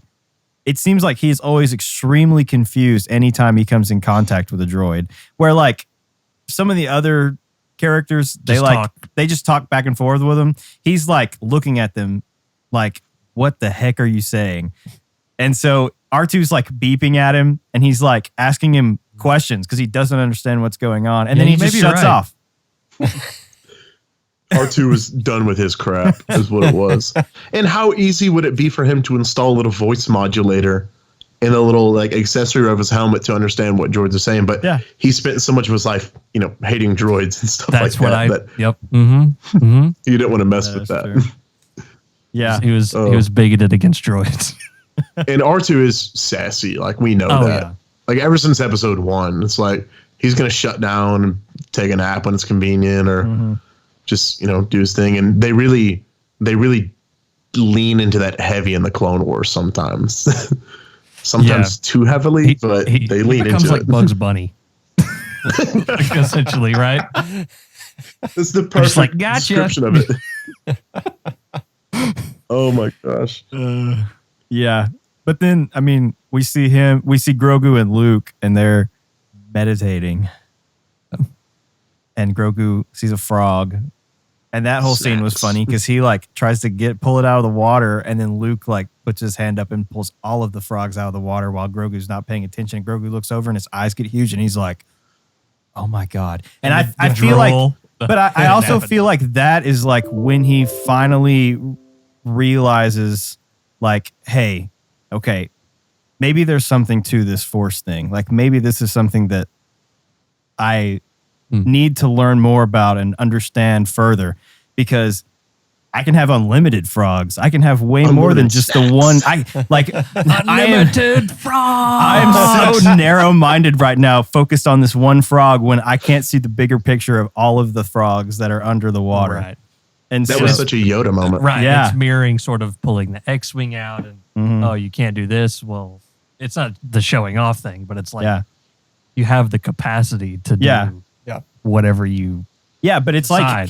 like he never even thought about it. It's like it's it's like he's fighting that he doesn't quite understand like what he's there with Luke for. Right. Because he understands that he has some kind of power. Like, I don't know that he necessarily understands that, like, how the Force works and what Jedi are. And Luke is trying to reconnect him to the Force throughout this whole deal. And I feel like at that moment, his eyes light up and he realizes, like, oh, I have a lot to learn. And I had no idea the potential of what I can do with my power. Yeah. He's taken his first steps into a much larger world. Yeah. Boom. Quote. But yeah, I thought that scene was really cool. You and Brackston would y'all would have such a good time. Speaking of Obi-Wan Kenobi, it's actually modeled after Qui-Gon's saber, but I bought it at a store, and it said it was Obi-Wan's saber, but I mean it's Qui-Gon's hilt and it's blue, so I was really confused. But what? It came out of the factory wrong. Thank you, 2009. They didn't care in 2009. I bought that for a senior prank that never happened. I graduated with 10 people. Okay, that's a story we were going to have a massive lightsaber fight at graduation. Like, we were going to choreograph just like 4 or 5 of us going down the aisle after graduation, like have a lightsaber fight. And I was the only one that bought one and like planned for the whole thing, and everybody else wimped out on it. So you suck. Other few people I'm talking about. Let's hope they listen to this. That's hilarious. They probably won't be. They didn't even respond to my thing for the anniversary, 10-year anniversary thing. So no, they're not going to listen to this. Oh man. Well, I have one friend that might, and he was in on it. He just didn't buy the lightsaber and carry through. So dang, it's okay though. He didn't understand the power of the Force. Well, what do you know? Obi-Wan. Now, I don't know, Drew, if you watched the what's the documentary you watched? The Making of Star Wars? Is that what it's called? The main one that I was talking about that day was the Empire of Dreams one, like the classic documentary. I've watched it like once, but it's been a while. Or I started watching it and it was like really late at night and I fell asleep. But I've been really needing to watch that. I think Braxton's watched it one time too many. Yeah. Well, it's one of the things I'll just like watch. I don't even like watch it. I'll just like put it in the background. It's a comfort thing. You also do that with the Lord of the Rings commentary, don't you? Heck yeah. What other way is there to enjoy Lord of the Rings other than theatrically and with all the bonus material? Right, yeah, I mean, not theatrically, the directors. Yeah. What's the quote you like to say that Frodo, wasn't it Frodo? Says in the bonus features or whatever. Oh wait, what was that? Remind me. I'm trying to remember. Wait. Where he talks about, I can't remember it now, but he talks about them playing a game. Yeah. What was it? You tell me the story that I told you because I forgot it. I don't remember. I was hoping you would know. No, I don't remember. But it was about them saying, it was the two like crazy hobbits. Those actors, Merry and Pippin. Yes, Merry and Pippin. They also have a podcast called The Friendship Onion, really, which is really, really good. It's really enjoyable, very cozy. I need to check that out. I'm bad about listening to other podcasts. What was the game that they played? The game was called like Tig or something. Yeah, but they made it up. It was never a real game, but they convinced Elijah Wood that they would play it when he wasn't there, and they would make up like ridiculous rules, similar to like. What's it called? Rock, paper, scissors or something. And they're like, okay, so you can tig on a tog, but you can't tag a tig. But you can't tag a tog, but you can tog. And he tried to learn the rule, but they were just... You can't triple stamp a double stamp. Yeah. Can't triple stamp a double stamp. Yeah. So that's from Dumb and Dumber. But... Because of course it is. Oh, yeah, I have 2 of the Dumb and Dumber bobbleheads on one of our shelves back here. I have an insane and diverse collection. Nice Hooters. Owls. Nice set of Hooters you got there. The owls, they're beautiful. Oh, wait. The town's back that way. That actually is my number one comedy movie of all time. It's so original and perfect. It's a perfect movie. We landed on the moon. Great. Where were we? Oh, anyway, but they made it this game. Yeah, but yes, I like that's another comfort thing. Yeah, any Star Wars like documentary or like history thing is always extremely fascinating. Yeah, I don't know where I was going with that. Just talking. After you told me about that, I actually went home. I think it was like the next day, and I watched that whole thing. Yeah, isn't it? It's good. Extremely interesting. I love it. I love like all the backstory as to how the whole universe was created in the first place in George Lucas's head, and then going forward, and they do spend a lot of time talking about, I guess, what's now Episode 4, A New Hope. But going forward and just developing all these different characters and having the insight from all the different actors and producers and and how like it by all means should not have been anywhere near like not just that good of a movie. It shouldn't have been a quality movie of any kind. That's what I always based on what went into it. Kind of interesting is George Lucas never really intended this to be this cultural phenomenon. He was just looking to make a movie to make some money and then go on to bigger and better things. Yeah, exactly. Yeah. And up until like the end, when it was like finally edited with music, everyone, including Lucas, was like, this is just a steaming piece of crap. Like, it's not good. Until they finally edited it with his wife's help. They got John Williams' music in it. And then they were like, oh, no, this is okay. Yeah. And then it was released into the world. John Williams could take a postman delivering mail on a sunny day and make it Grammy worthy. Yeah, and make it like the most epic, emotional. I mean, think about the movies he's done where they were good movies, but they wouldn't be the same without his Jaws. Home Alone is like the number. Like, I love Jaws. Yes, Home Alone would not be as good objectively without the music. That's so true. Wouldn't be as good without the music. Home Alone. Yeah, Home Alone's music's incredible. Yeah, like good comedy, good Christmas movie. It wouldn't be legendary and watched every year without the score. Harry Potter. I mean, Jaws, literally 2 notes. Yes. There you go. You have a villain after 2 notes. Yeah. Indiana Jones, Jurassic Park, E.T. Even the first couple Harry Potters. Yeah. Yeah. I mean, it's bizarre that man can produce that much and it's all good. And then he's inspired the work of Ludwig Göransson and then also Michael Giacchino, who did Rogue One. Do you know Michael Giacchino did that score for Rogue One in like 4 weeks' time? Yeah, because didn't they? Jeez. It was going to be another guy, and then he like flaked out or couldn't do it. He did the score for Rogue One, which is incredible, in 4 weeks. So, I'd like he can do another Star Wars project anytime. Maybe him and Ludwig Göransson can like work together. But Ludwig is inspired by John Williams' work, but Michael Giacchino like copied the homework. Yes, but in a good way, not in a bad way. Yeah, I love which it so needed much. to be done for Rogue One.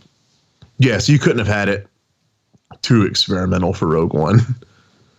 And then I don't remember. I think it was somebody Powell that did the solo score. It was pretty good too. Mm-hmm. It didn't get enough credit, but it was good too. But that's because Solo itself doesn't get enough credit. That's just my opinion. But it went through production. It went through production heck and back. I mean, the fact that movie even got released is a miracle on its own. And they should have released it a year later instead of 6 months later. Yeah, they could have cleaned a few things up, kind of like, oh, you're by yourself? Your name is Solo. Literally the only thing about the movie I don't like, other than not getting to see Emilia Clarke enough. I simp. Yeah.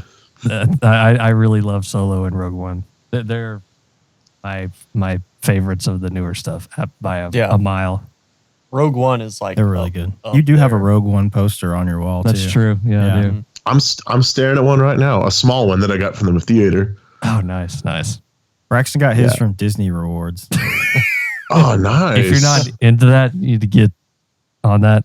I don't know if you collect physical media at all. Have you just bobbleheads and a few Black Series okay. figures? Because like when you buy like Blu-rays and stuff, it comes with codes that you can redeem. And then you can use those to buy other like Blu-rays or posters and stuff like for free.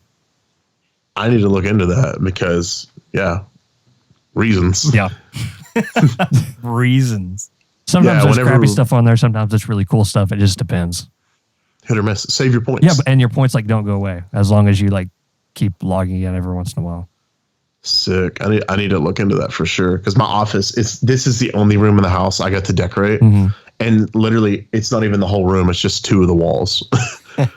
So I get two walls for any of my stuff, but in a future house, whenever we build one day, we're gonna have like a theater room, and that is 100% mine. Yeah, dude. 100. I mean, no questions asked. That is mine. Like That's gonna be get awesome. off my stoop. That's gonna be mine. Yeah, I've been wanting to do like a theater setup since I don't know, probably high school, and then we kind of had one in college. Like I had my surround sound and a little projector set up, like shooting on a sheet in our living room, in our dorm room. But Brackston at his house currently has a pretty sweet movie watching setup in his living room. Oh, nice! He's got a big projector, 100-inch projector, and then 7.1 in the room. It's pretty sweet. The problem with this stuff though is now that I like have that now, I'm like, okay, but when am I going to build like an actual the building over here that's just going to be the theater now? Yeah, like that's like just do a basement. Perfect acoustics. It escalates, into yeah. The closest we have is we built an event center on our property, which is across the street from me, from where our business is based out of. We built a little event center that we rent out. And we use it a lot for personal stuff. And we have we built a giant projector screen that nearly killed us hanging it up. And we've got some like big PV speakers like hanging up on the roof. And we're about to put some I think we're going to put two 18-inch powered subs in there. And that's going to be like the ultimate theater place. But the only problem is I can never like get the time or get enough people like, hey, I want to like watch Star Wars or like Godzilla or friggin' anything over there. It's always like we're just going to like watching like sports or like my parents want to watch a movie and they pick. It's like you're wasting the potential here. Like we need to watch the most ridiculous piece of cinema on this in order to make it like. It's like I want to see Shang-Chi up there, not John Wayne. I mean, all respect to John Wayne, but like I want to see like the crazy stuff up there. You want to put it through its test basically. Yes, and we've not got. Well, as soon as we get the subs, the first thing I'm doing is I'm probably going to put. Gosh, I don't know. I'm open to suggestions, but I'm thinking about probably Jurassic Park. That's I was just going to say that it's the best one because when the whole T-Rex scene is like it's got quiet, it's got the bass of the dinosaur walking, and that just makes it all. Oh, it's so good. It's got a whole range of frequencies. It's got the thud. It's got shattering glass, which is like a super high frequency. It's got roaring, people screaming. It's got its frequency spectrum. It's raining the whole time. Yeah. You remember? I think that's what I showed like you and Christian like when y'all first came over to my house. I was like, okay, we're gonna watch this scene from Jurassic Park because maybe, yeah. It is perfection. That scene. It's great. I love Jurassic Park, and I know a lot of people don't like Jurassic World for whatever reason. It's fantastic. Because they suck. I'm kidding. No, I love World. I would hated kid about the second one. I think if you don't like Jurassic World, you do suck. I mean, that's just my opinion. But the new trailer for Jurassic World Dominion looks absolutely fantastic. It has the potential to be possibly an awesome movie. The greatest one so far. Yeah. I could say it could easily slide up to number 2. It would take a lot for something to beat the original. It's great. Yeah. But this it could become number 2 on the whole list because it really because all the other ones, even Jurassic World, like are one notch below the original. Like none of them to me have ever like even touched the original. I would say the second one came close as far as like the magic. Yeah. Until they went to San Diego. Yes, and you're like, okay. Yeah, but from there with like the time on the island because that was more. that was more based on some stuff that happened in the original Lost World novel. I think. Don't get me wrong. I've not read it in like, I don't know, 18 years or something like that. I was reading super above my age and maturity level, so I read some weird stuff when I was a kid. It really messed me up. But yeah, we're excited. I think definitely. Dude, for I am so unbelievably excited. I mean, it's interesting because it kind of has a similar approach to the third Jumanji that is coming out. So where Jumanji was a solo movie and is now a trilogy of sorts for this third one, unless they decide they're going to make a fourth one. I don't know why they would. But you have this thing like the Jumanji game in the new ones where it's contained, much like the dinosaurs are on Isla Nublar. Mm-hmm. Is that correct? Isla Sorna, Isla Nublar. There's 5 islands. I get them confused. Anyway, so the dinosaurs are contained though. So people are coming to see them on the island. And then the second one, they're still pretty contained until like the very end. Mm-hmm. And in the second Jumanji, it's still in the game until like the post-credit scene. Yes. And then now I've still both not of seen those. It, but if you spoil it, it's my fault. Don't worry. Oh, definitely watch. I'm kidding. Don't worry about it. They're really good. But like essentially, at the end of that one, the game is coming to the real world, much like the dinosaurs are now in the real world in Jurassic World Dominion. And so I don't know. I've seen a parallel for whatever reason between the two. And I think it's really cool. I'm excited for both movies, but the new Jurassic World trailer, whenever I saw that the other day, I was like, okay, I love the first one, but if this one lives up to what it looks like it might take my top spot in terms of how good it's among my most anticipated movies for this year. For sure. I think the Batman is at the top of that list, though. That's true. I'm not a Batman fan. I am. It's like the only DC character I care about. I've never really been a big DC guy in general, but I used to, after football games on the way back, if you've listened to the podcast for a while, you've heard the story many a time. We get it. But on the way back from football games in college, for whatever reason, while everyone's trying to sleep, they played The Dark Knight like as loud as the speakers would go, it seemed like. And so I would be like half asleep and then there would be crash. And I'm like, what the frick is going on here? I was like, did we just have a wreck? Swear to me. I did that to a random person this year working, and they didn't understand the reference. So it was halfway wasted, but my wife Holly nearly peed her pants. Like, it was a customer at the window of one of my food trailers I was working at the Illinois State Fair in Springfield. And for those of you that don't know, like, we need to have you on for an episode to talk about this separately because I feel like it would be really carnival stuff. Yes, I could go on and on about crazy carnival stories. You could just devote one to like craziest customer. Like I got the cops called to me one time because we didn't bring a tilt-a-whirl to a fair, and they called the cops. Oh my gosh. So this guy walks up. We're in Springfield, Illinois, and I'm having a long day, and I always look for ways to like kind of blow off. Like you can't snap on a customer, but make jokes with a customer. Do a movie reference. Do a fake accent. Listen to some good music. And so I'm sitting in there, and it's like an hour to closing. So I'm just feeling it. It's like it's 10 o'clock. I was like 11 o'clock needs to get here. I'm tired. I got to be up and be out here at 9 o'clock the next morning. And this kid walks up with his friend, and he's like, hey, buy me a drink while you're up there. No, man. No, you owe me money. And like, no, I bought you a drink last time. You bought me a drink? Yeah, man, I swear to God. And I turned from the window, swear to me. And they like ran away. That's amazing. And they didn't understand, but Holly thought it was pretty funny. We had a girl from Guatemala in there. She was very confused. And I was like, Batman. She's like, oh, okay. Batman is universal language. Yes, that's awesome. But yeah, no, we definitely need to have you on for another episode to talk about carnival stuff because I feel like that would be super, super interesting. I've got stories for days. Like all I did today, I had such a long day. I had a doctor's appointment, and then we went and bought some furniture, and then I spent 8 hours painting merry-go-round horses. Nice. And then I jump on a podcast. I spend my days in some really crazy ways, and like work, it's easy to burn out, even if it's something you love. Like I'm a 5th generation carnival guy, and I love it. Like I used to coach football. And I knew I was going to do the carnival thing eventually. it just happened to it happened to begin a lot quicker in my life. I thought I was going to go to college, do my own thing for a little while, and then ease my way into the carnival stuff. I literally jumped in overnight while I was still coaching football. Like I was in the middle of I had an hour break between some classes when I was teaching, and I bought a food trailer over the phone from a guy in Florida. While I was teaching, it's I went in fully overnight because I knew what I was going to do, and it happened really quick. And it's something I'm very passionate about. But you can still get burnt out and miserable and want to smack someone with a hammer and go postal.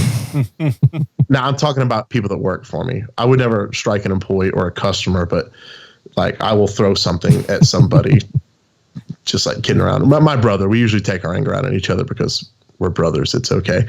And so this is how I don't lose my mind. Right. I blow off my steam doing podcasts talking about Star Wars, the YouTube thing with Godzilla, which is going to be very tough to balance. Because I travel 8 months of the year. So I got to take this whole podcast recording thing in a travel trailer. It's very difficult. Mm-hmm. It's very difficult, but I do it. So yeah, you can have me anytime to just get me rolling on carnival stories, and it'd be an interesting episode. I could fill you in. So I'm not related to Ryan, but we're related through marriage, I guess. Yeah. Through Trina.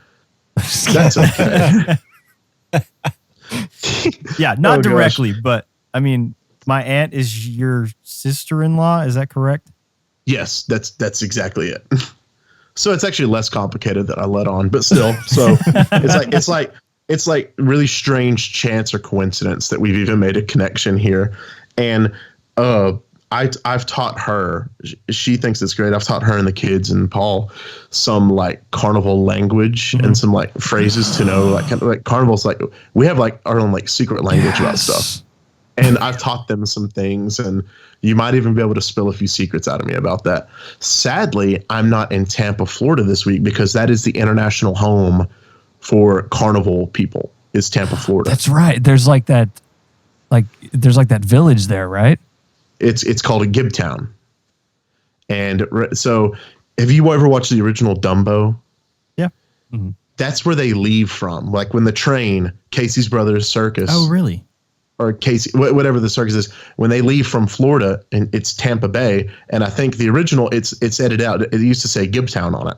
Because that's where carnivals and circus people, they make their homes for the winter there. We call it winter quarters. Basically what you do in the winter, that's your workshop. And most the International Association or home for that is all in Tampa, Florida. Every state has their own state association. They have a club for carnival people, but the international one is in Tampa. And that's all going on this week. And I'm stuck in Arkansas. I didn't get to go. My brother and my dad are there, but I had to stay and run the workshop. So I'm bitter, Right. No big deal. No, but it was, and then last week, I was in Texas actually. For you three there.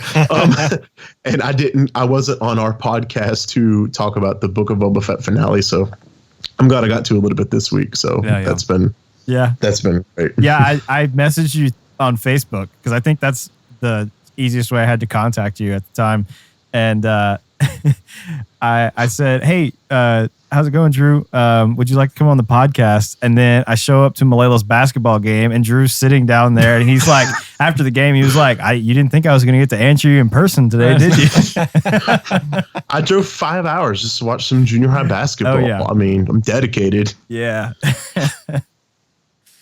It was because I was taking a nap whenever he messaged me at my in-laws' house, and I looked down, I was like, oh, Ryan messaged me 30 minutes ago.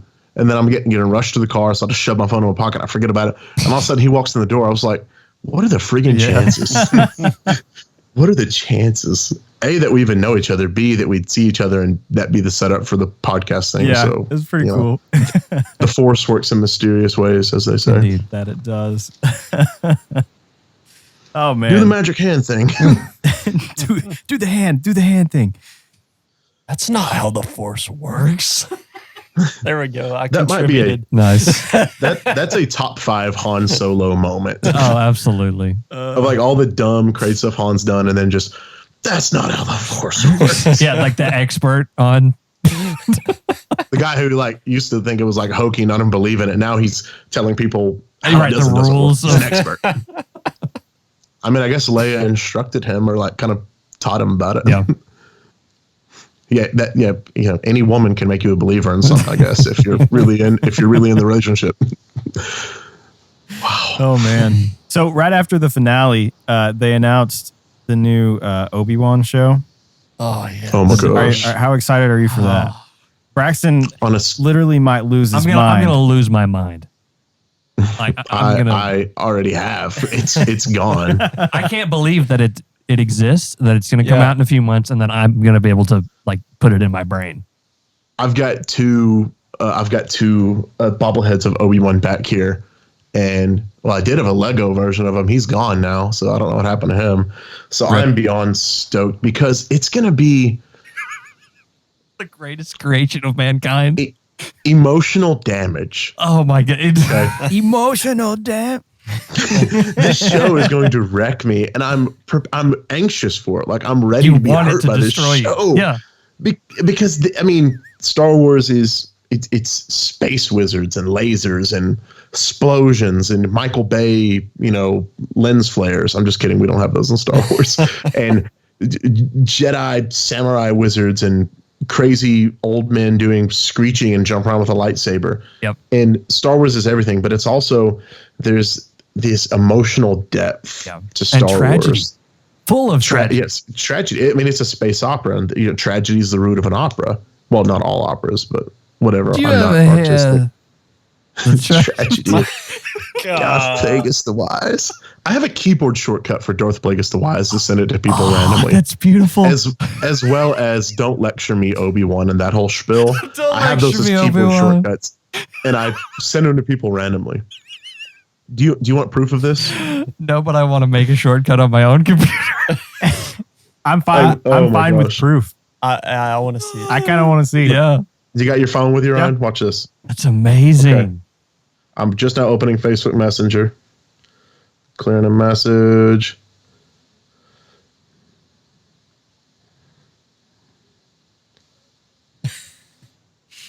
Not a story of the Jedi would tell you. Boom.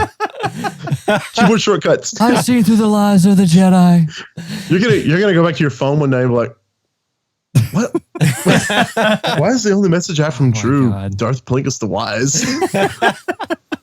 There is emotional depth to Star Wars, and there's a connection to it that the fans have. Yeah. And I think the Obi-Wan series is going to get us with that more than any Star Wars project they've ever done. I think so personally. too. Now, like I've basically shed tear. I could shed a tear in basically any Star Wars movie. I can be emotionally connected. It's like, okay, so I had a song from Star Wars in my wedding. Nice. Do you know the convincing and groveling and manipulation I had to do to get that? Wait, what was it? I did. Okay, so Attack of the Clones, Across the Stars, the love theme. That one, because it's very beautiful. It's awesome. It's like you don't know it's Star Wars, but if you hear it, you're like, oh, that's definitely Star Wars. It was very beautiful. Yeah. We had that in the wedding ceremony. Actually, I don't know how I pulled it off. That's amazing. That's awesome. I did it. I had to compromise on some other things, but it was totally worth it because John Williams and the London Symphony Orchestra, Across the Stars, is on our wedding program, which is in my living room. I can say, yes, look, there's the proof. See, I always wanted when you're done and you're walking out to play the Throne Room song from A New Hope. Yes. Whenever the medal ceremony. Back.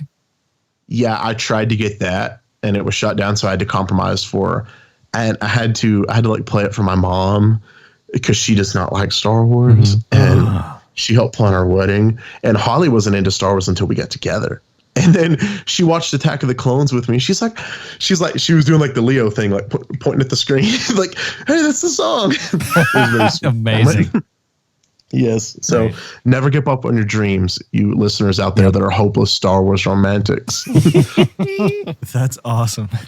Don't give up on your dreams. Do we know yet what the Obi-Wan show is going to be about? No. I mean, they haven't put out a trailer or anything yet that I've seen. I don't even want one. I don't want to watch it either, to be honest. I probably will because I can't control myself. I can with other things, but with this, I probably won't be able to. I don't necessarily need one. Is there a certain direction that we are thinking that they may take? The assumption, and hopefully it's a correct assumption, is it's just going to be, for the most part, broadly, it's about him watching over Luke on Tatooine. Questioning Luke as a kid, probably maybe when he's like 9 or 10 or something. What I've heard is 10 years after Revenge of the Sith, 10 years before A New Hope. Right, which is the perfect timing, right in between. Yeah. And it'll be sort of about that, probably not like a ton about Luke, more about, what I hope it is sort of more about Obi-Wan's personal conflict and trying to be like, I can't really interact or help with anyone because I'll expose myself, but I have to try and be a good Jedi and a good person. And then let's not forget he has an assignment from Master Yoda while he's on Tatooine. Yeah, if they don't put that in there, that's the only thing that will make me disappointed. Listen, if this man is not a Force ghost in the show, yes, that's what I will cry. And if he does show up, I will also cry. Right, yeah. So at the end of episode 3, he's like, Yoda basically says, Qui-Gon. Yeah, yes. He says it the most dumbfounded way possible. Training for you on Tatooine, I have. Your old master. Qui-Gon. Yeah, that's his name. But yeah, that definitely has to be in there. And of course, the thing that blew my mind was in that the only thing they put out, which is a big deal, that little like making of teaser, where Ewan McGregor casually goes, yeah, me and Hayden might have another fling at it. And you're like, what? What? Excuse me? Just casually. Like, yeah, we might go have a little fling. It's like the most British thing I've ever heard. have a little. I know there's going to be Inquisitors in the show. Yeah, and that works too. It's possible you could see like different bounty hunters. Maybe I doubt that, but I know there's a comic run where Obi-Wan fights Black Chrysanthemum, and like that's why he has that big scar on his eye. That's from Obi-Wan.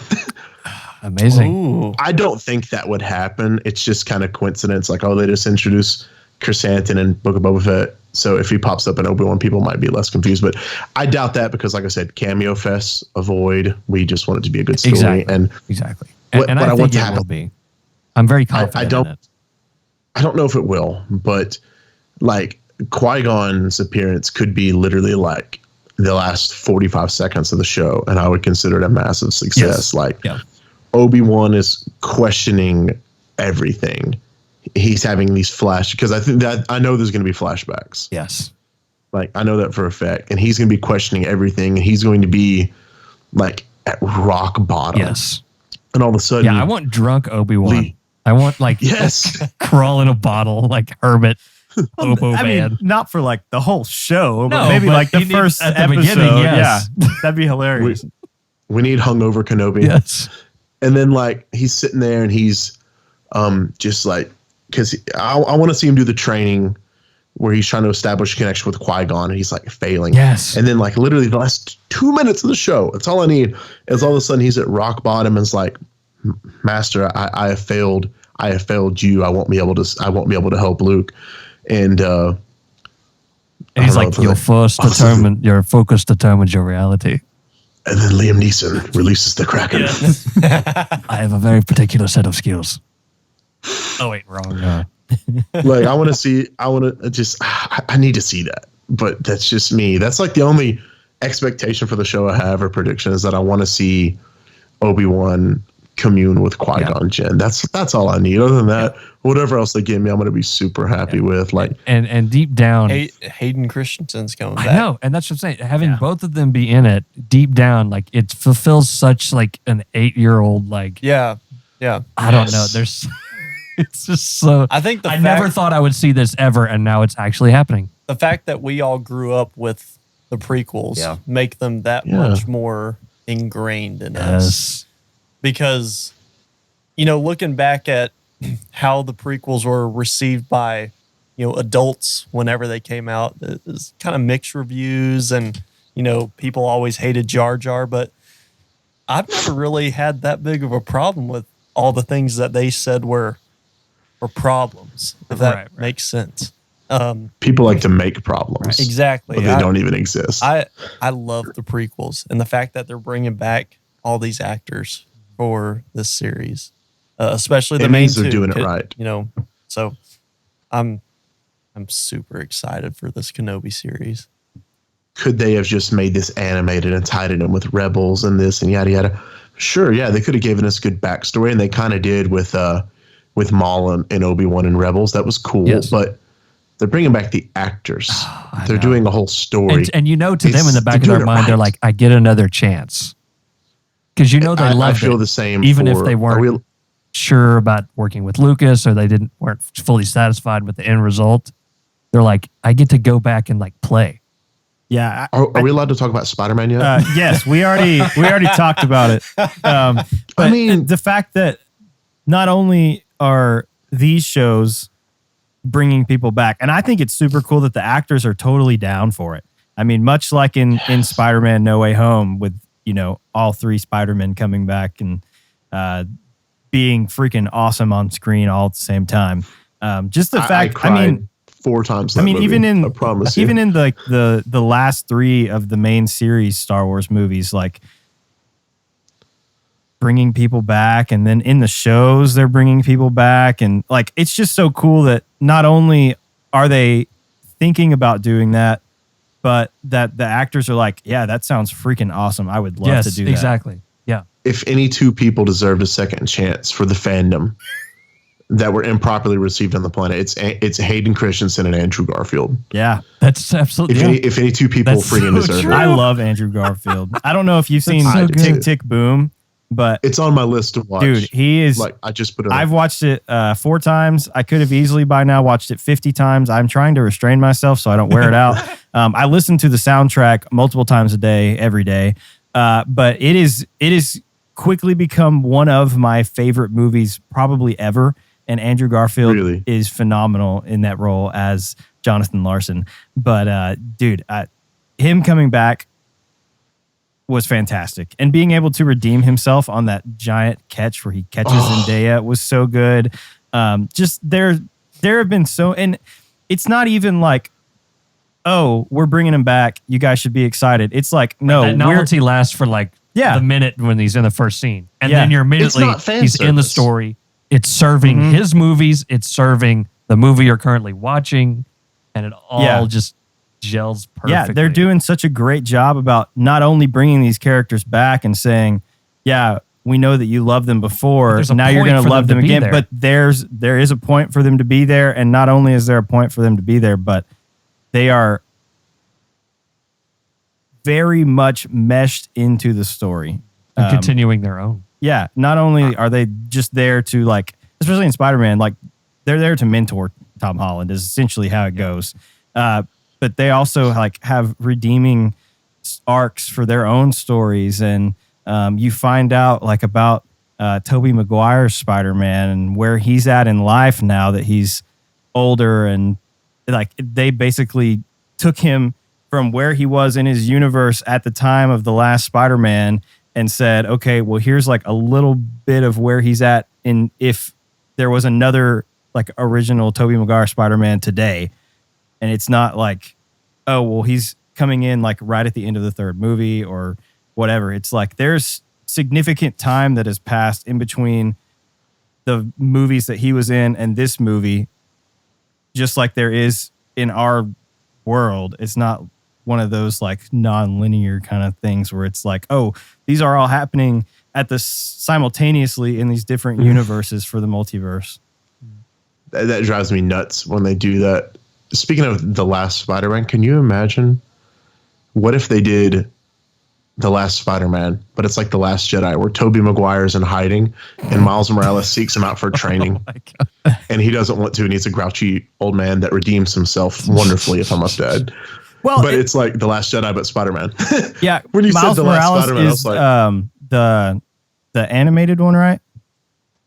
Yeah. Mm-hmm. Okay, yeah, and I feel like they teased that being a live action when there's got to be a black Spider-Man. There's got to be a black Spider-Man somewhere. So and Andrew Garfield apologizes for nothing. Yeah, he's like, I'm sorry, man. I'm sorry, I'm not black. Yeah, but I mean that I feel like definitely sets up for him to have a live action and not just be this. Which the cartoon, I haven't actually watched it, but I've heard it was phenomenal. Into the Spider-Verse. Yeah. It is so friggin' good. Have you ever watched New Girl? I've seen a little bit of it, but I haven't actually sat down and watched all of it yet. So like the main guy from that, who was hilarious, Jake Johnson, he plays one of the Peter Parkers, and he's like hungover, like retired beer belly Spider-Man, and it's phenomenal. I mean, Nick Cage is in it. What? That's all you have to. You didn't know that? No, I didn't know that. Nick Cage is one of the Spider-Men, and so is John Mulaney, who is like one of the funniest. That's right. Everything he says is hilarious because the way he delivers it. So I don't know if you are like super familiar with all of our shenanigans here on the podcast, but Nick Cage is essentially the podcast's Lord and Savior. We actually have a segment that we do where he gives us an update on National Treasure 3, which was going strong for a little bit, but since he's been MIA and the missions that he tells us about when he calls in are off the charts wild. Like last time, never really related to Spider-Man 3. It always, Spider-Man 3. he was in space. The last time he was in space, and they shined a light to the White House, and something happened. How do you remember this? Because I listened to it 5 times, dude. Oh yeah, hilarious.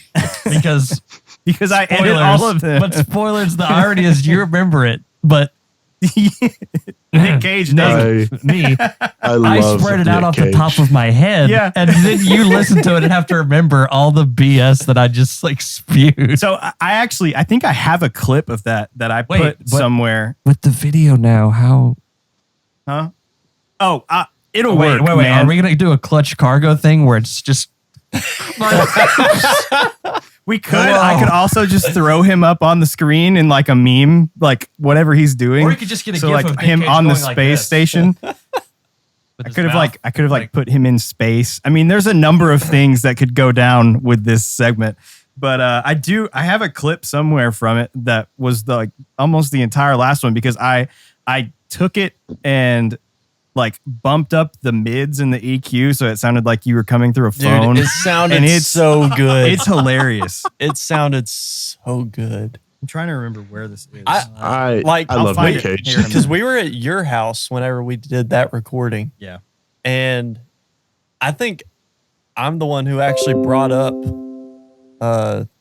Nick Cage for whatever reason. And then it just like went from there. But whenever I listened to the actual recording. Yeah. Are you a fan of National Treasure? Good job. Yes. Yeah. Have you ever seen the Nick Cage movie Vampire's Kiss? No, I haven't. At some point, I plan to watch all of his filmography. It's one of those bonkers movies of. Do you know the plot of it? I know some of it. Yeah. He hooks up with a lady of the night. Maybe, I don't remember. Well, if she's a vampire, I mean. Yeah, and he goes nuts and like thinks he's a vampire, and it's absolutely. There's some famous. Some of the famous meme pictures come from that film. Yes, and then he counts. He like recites the ABCs, and he's screaming, and he's like A B C D E F G. He's like he does it in the most like insane, most Nick Cage way, and then by the time he gets to the end of it, he's like W X Y Z. He's like screaming at this lady. It's absolutely incredible. I'm really excited about the movie with him and Pedro Pascal, where he's playing a satirized version of himself. What? It's called the what is it? It's something like The Unbearable Weight of Being Famous, and it's Nick Cage playing a fake funny version of himself, and Pedro Pascal is like a super fan who hires him to go to his party, and it's either going to be amazing and successful at what it's trying to do, or it's going to be an awful failure. And either way, it's going to be entertaining. Regardless. Yeah. There's going to be memes regardless for that. Absolutely. That's going to be insane. That's coming out soon, I think. Sooner rather than I really later. do love National Treasure, and I actually visited DC not long after the first one came out. Yeah. And so I was like walking around, like I was like looking for like secret messages and things like that. I was in like 9th grade, so I was super looking for the censor awkward. on the Declaration of Independence, and Yeah, I'm going to steal the Declaration of Independence. And then when I went there, I was like, hey, is that possible? And they're like, no, it's not possible to steal. I was like, sure, it's not, Unless buddy. there's a gala and they take it down to the preservation room. And then... And then you... so what's the lady's name that's in that movie that's like the... She's like a German lady? No, the ends up becoming the girlfriend. I don't remember. And then you watch the movie Troy, and she's in that movie. And I watched those back to back. I never made that connection. Yeah. You've never seen Troy? Troy? I have, but I never made the connection between those being. Yeah. That's the same actress. Uh-huh. I never it's the same realized actress. that. So I accidentally watched those back to back, and it was like complete paradigm shift. It was just like, it just threw me for a loop because I watched the director's cut where there's nudity. I was like, whoa, she wasn't naked with Nicolas Cage a few minutes ago. I was like, what's going on here? But the director's cut of National Treasure. Nicolas Cage is naked. Right. That's probably true. You know what I mean? He probably was like, all right, so this, I'm telling you, I have to be naked. Whenever I jump off of this aircraft carrier. To preserve. Or when he jumps in the water, he strips off his clothes and then like dives. We must preserve the spirit of the Navajo that walked here before us. Oh my God. That clip was from the night we did trivia, wasn't it? It was. Yeah. That was. You do need to watch Into the Spider-Verse because there's a second one coming and it's really, really good. And Nick Cage plays a black and white, like 1930s version of Spider-Man called Spider-Man Noir. Gotcha. It's really incredible. Very creative. Wherever I go, the wind follows, and the wind smells like rain. Is that a line? Says in the movie. Yeah, no idea what it means. It's amazing. Amazing. Okay. I watched it just like a week or two ago. Let me see. You found it. I think I found it. Let me see though. I really want to hear it or something. Oh no, I didn't. 6 for 6. Oh, highest point in Texas. Boom, boom. And 100. Oh, no. Wait, you got to hear the theme. Oh, Grace. He made this theme and it's so good. Oh. Sir, there is no National Treasure 3. That's what you think there will be. The script is on the back of the Declaration of Independence. you can hear this, right, Drew? Yeah. Page 47. Just have a look at that. Nicolas Cage. The floor is yours. This is so ridiculous. I can't believe that we do this. Hello. This is Nicolas Cage coming to you from the International Space Station. That's right. I snuck aboard the Blue Horizon ship. I think that's what it was called. I'm not really sure. Snuck aboard in order to hatch my final plan. I brought along a very small hand mirror that I would use to redirect the sun down, not to Death Valley, but to Washington, D.C. The light will shine through the window and I just can't help it. I'm just running out of air.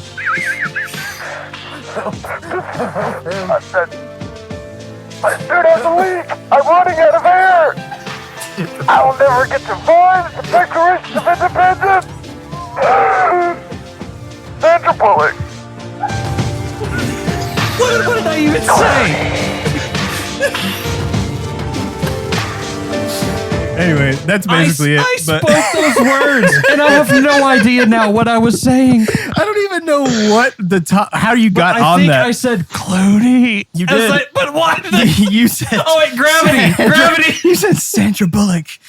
Clooney. Oh my That's the gosh. dumbest- Oh, I need to steal that idea, but it's like where John Travolta calls and he's like, hey guys, how's it going today? oh my God. Yeah.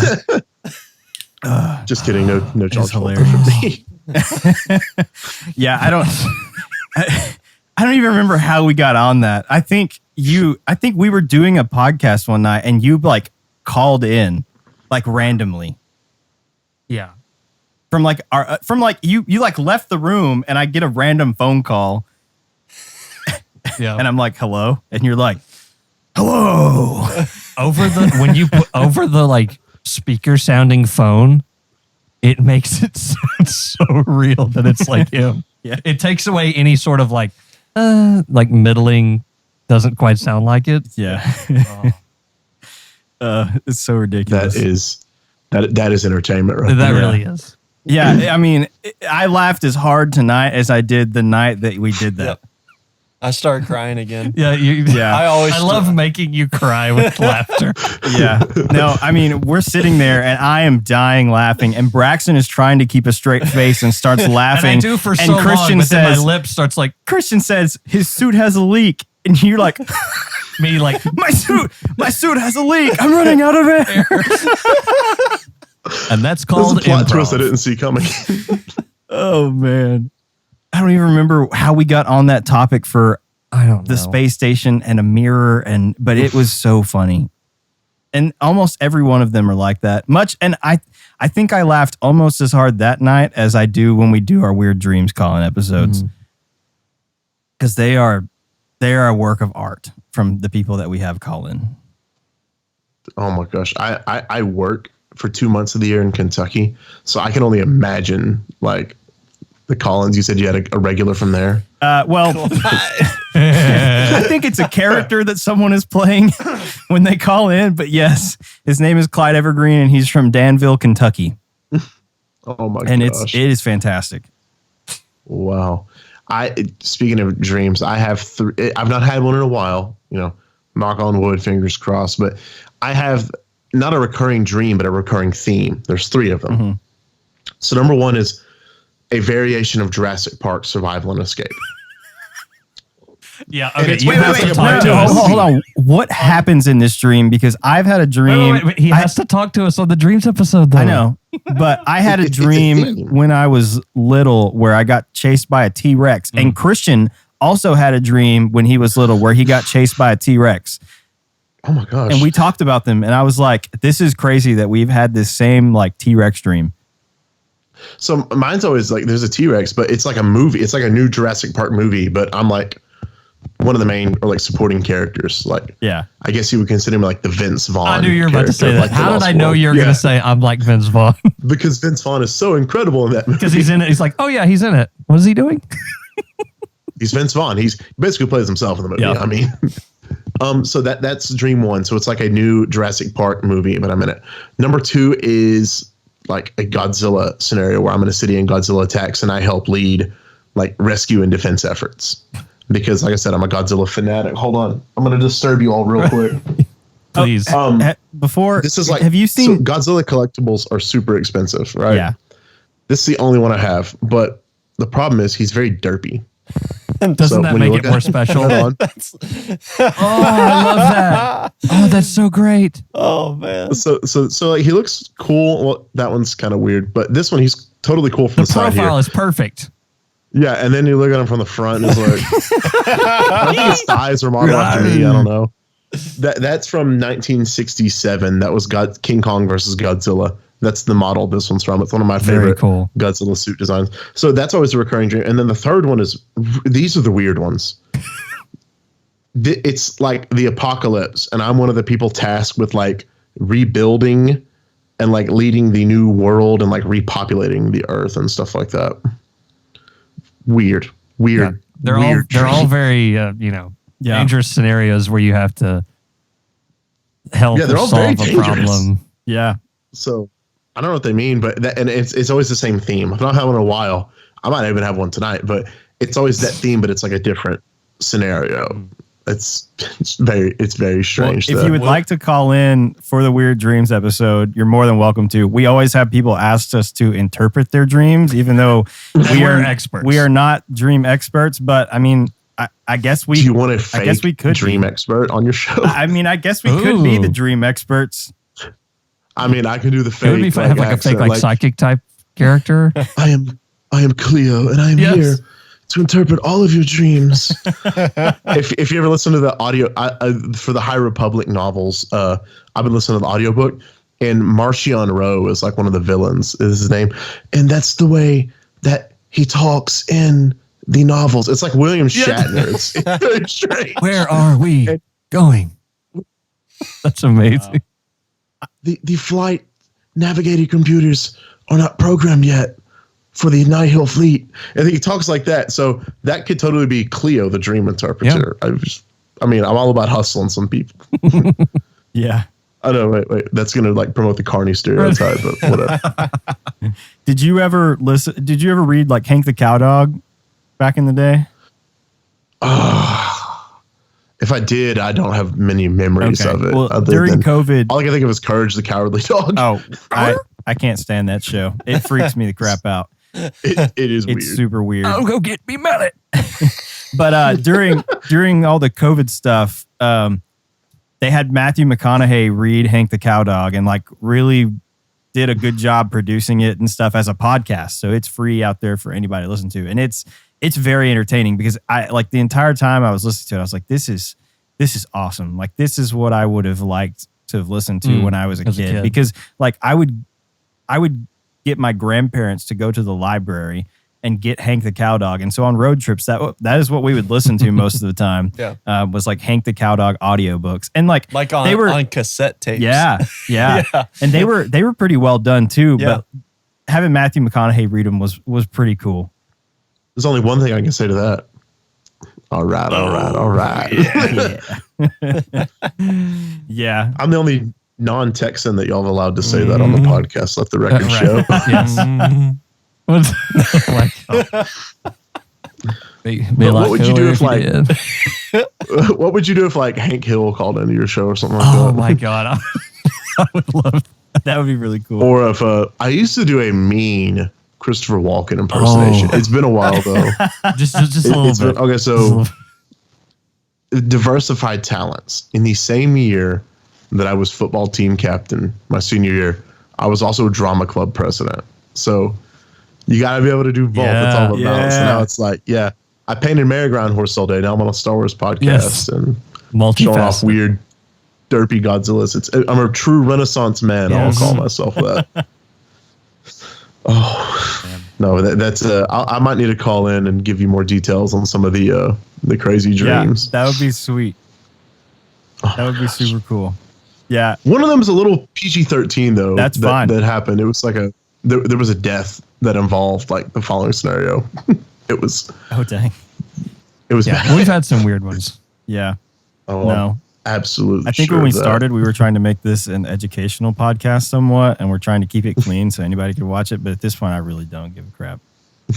Like, I mean, if you go and look at all of the top podcasts on the top charts, every one of them is explicit, including especially Joe Rogan. Like, I mean, he's cussing. Well, and a lot of them are marked as explicit just because they go like.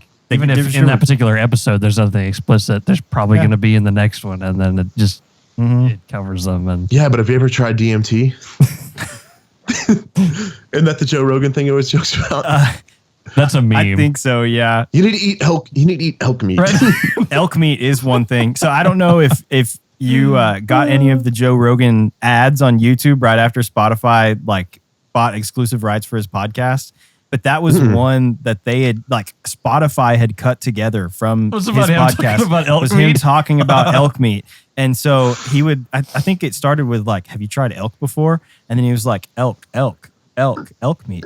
Dude, I had some elk the other day. Best meat ever. And it's just like, elk meat it's like, cut? Yeah, it's like a 15 or 20 second, maybe even 30-second ad that was just him talking about elk meat. Sponsored by Big Elk. And I'm pretty sure you could just go pull it up on YouTube right now and find it. I'm gonna go find it here in a little bit. I'm gonna go find it for sure. But they put like a bunch of random hilarious ones that he talks about, like random stuff like that all the time, and cut them together and like put them in ads and distributed them on YouTube as if I needed to know that Joe Rogan was moving to Spotify. Like I didn't already know that. Wow. That is incredible. Yeah. There's a whole topic for another day. The whole Spotify thing. Yeah. My favorite thing has been like all the fake bands from like movies, like breaking news. Yeah, those so and so is pulling the music from Spotify. I was like, those never got old. Yep. Yeah. There was a Sling Blade one even. About Doyle's band. Yeah, because I didn't catch it at first, and I was Oh like, my God. I was like, it went right over my head. It had been a while. Dang. Oh, yeah, those were good. That's awesome. Well, I guess So shout out the name of your podcast and all the stuff you do again, I guess, if you want. Yeah. To close us sure. out. So I'm a co-host of A Certain Point of View, a Star Wars podcast, and we're on, like podcast, like the Apple Podcast, Spotify. We have a Twitter page, Facebook discussion group, and we live stream. We've been live streaming a lot of our recordings, and those are on YouTube. So you can find us, and I think we're on Instagram too. We're all over the place, and so I'm a co-host there. I was just a huge fan that eventually was a guest, and then eventually was an admin of the group, and then like a full-time co-host. So I just kind of worked my way up. But I was like a super fan. I was like one of similar to my story. Yes. Yeah. Have you ever seen the movie That Thing You Do? Yes. With like Steve Zahn, who was like one of the funniest humans ever. And he was like, I think that's our fan. That guy, just that one Apparently guy. that was me. Apparently that was me for the podcast at first. I was like writing in comments every week and like being super involved, like inviting people. And I was like, hey, that's our fan. There's Drew. That's great. Yes. And then on YouTube, it's my most recent project that I'm very excited for. It is called Monster Island Loreseeker. And we talk about big monsters and Godzilla. It's mainly limited to Godzilla, but like we do like other Godzilla monsters, and I'm going to end up covering like Pacific Rim stuff. Right. All the adjacent sort of. Yeah. Like any big monsters. I mean, anything like that. There's a comic book. It's going to be like a graphic novel coming out pretty soon, I think. It's a Mighty Morphin Power Rangers Godzilla crossover. Oh, that's cool. I'm going to go nuts with content for that. We're sitting at like 49 subscribers. We're pretty new. We don't beg people to like, comment, subscribe. We just kind of put it out there, and it's a lot of fun. But we did have a video hit the algorithm, like the mysterious algorithm of YouTube, and get like 1,400 views or 1,300 views, something like that. So that was cool. Which one was that? It also helps that you guys are posting shorts. Those are much more viral than a normal YouTube video. It's all about the shorts. We only have, we do have a long format video coming out this week. That's going to be pretty cool. But it was about the Shinomura, which I always like butcher the Japanese pronunciation of these names. It was a monster that Godzilla fought in the prequel graphic novel for the 2014 Godzilla movie. Right. And so like we did a video on that because it was pretty lesser known, and that was the one that hit the algorithm, so that was pretty cool. But we've covered like right now I'm starting a series on like the American Godzilla from 1998 that was like super controversial. Yes. Yeah. And like Toho had a brutal response to that. Like if they got the license back for Godzilla, put that character in a movie, and Godzilla killed they called him Zilla afterwards, not God, because a producer said that monster took the god out of Godzilla. He's only Zilla. Oh my God. And so like they put him in a fight against the real Godzilla, and he killed him in like 10 seconds. And it was just like no contest. It was brutal. But then they went back and they've actually used him in like future projects. They've been cool about it, but they straight beefed on them when it first happened. They weren't very happy. So we're doing a series on that. And there's a lot of content short. there. Like, I mean, you know this, of course, but there's literally years on years of. I mean, Godzilla that's 1954 to now. I've got so much to do on that one. So that one's it's really, I wouldn't say it's like my passion project because I'm super passionate about the project, but I'm just a co-host there. So like for Monster Island, I write all the scripts, I do the research, and I've only not narrated like 3 videos, but I narrate nearly every video.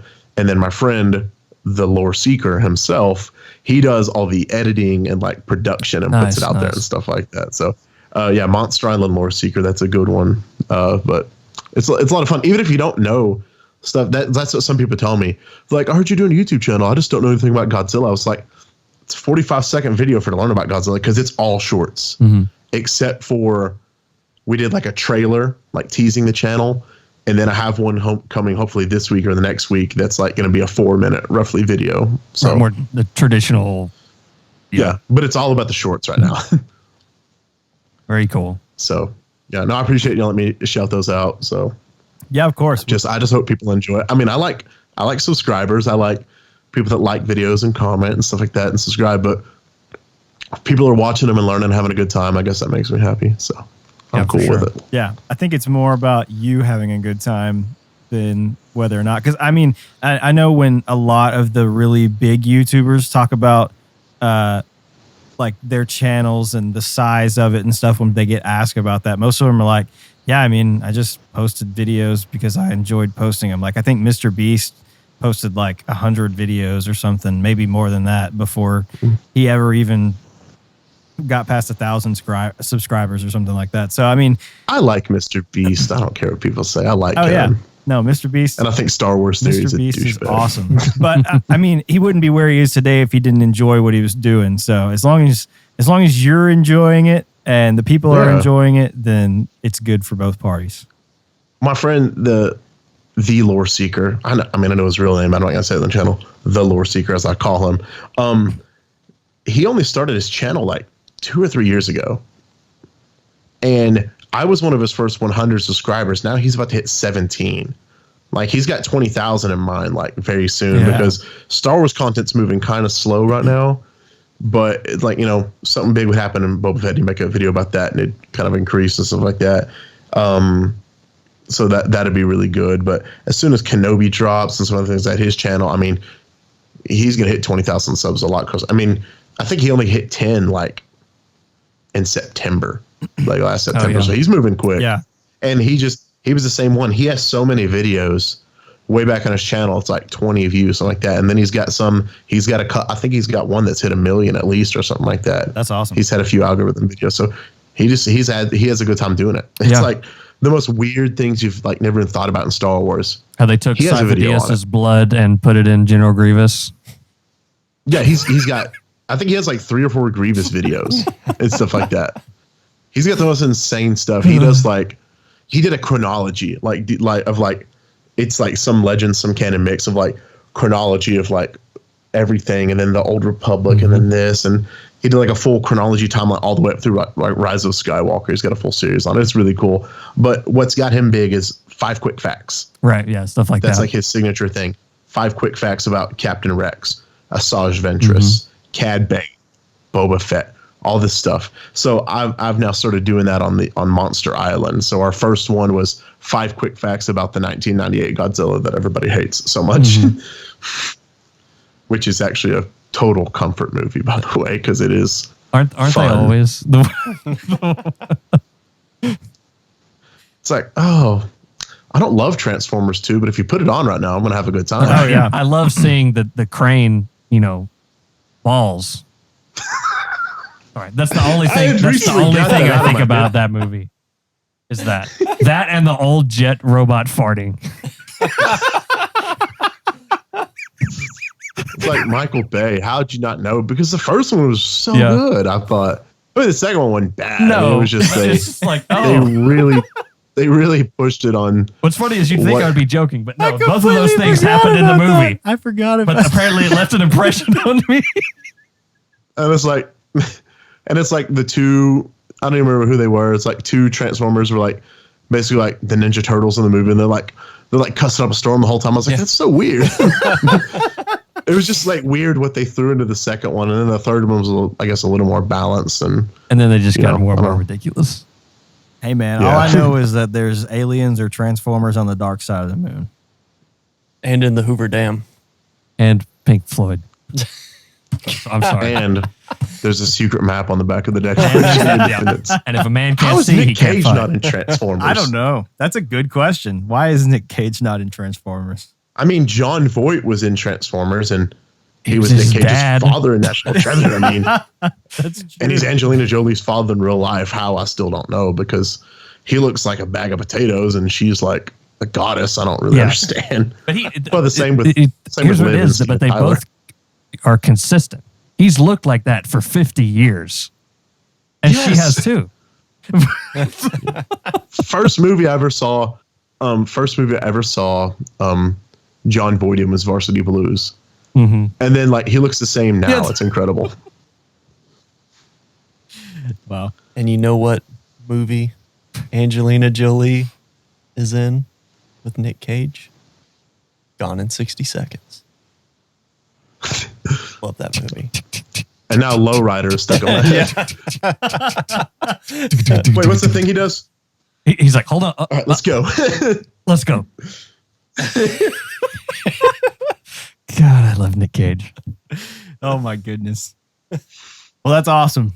Do we have any other things that we would like to get off our chest about Boba Fett before we end the podcast? Yeah. Because this was a Boba Fett episode that an hour and a half of it is not talking about Boba Fett, which I'm perfect. It mirrors the show. I mean, that's honestly, we have whatever our topic is for that week. It probably takes up about 10 or 15% of the episode.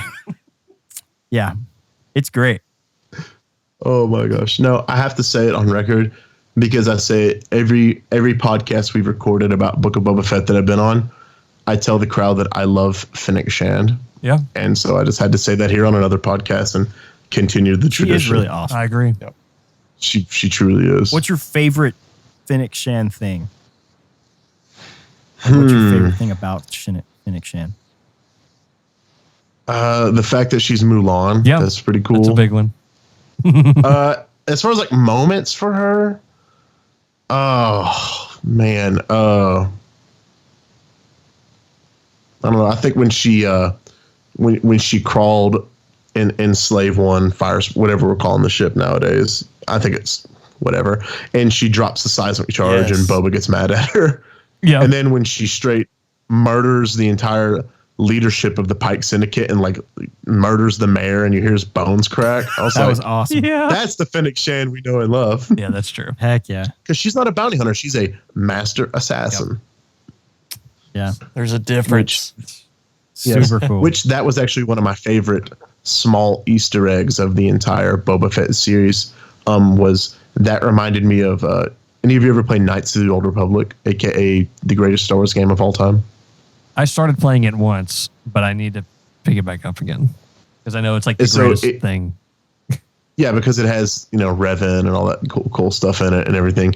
But you go to Tatooine and you hunt a crate dragon and you lure it out using a bantha, just like they did. So the whole Mando season 2 thing was like straight out of that. Yes. That's awesome. And the Scorpion X droids that chase them through the streets totally look like something out of Knights of the Republic, even though that's not what it was inspired from. And they said that the Pike Syndicate was running their office out of the Desert Surveying Office, which you go to something that's very similar to that in Knights of the Republic because you have to get a permit from the Circa office to go in the desert, and you like meet Tusken Raiders and do all this crazy stuff. It's an incredible game. I think it's ported to Switch recently.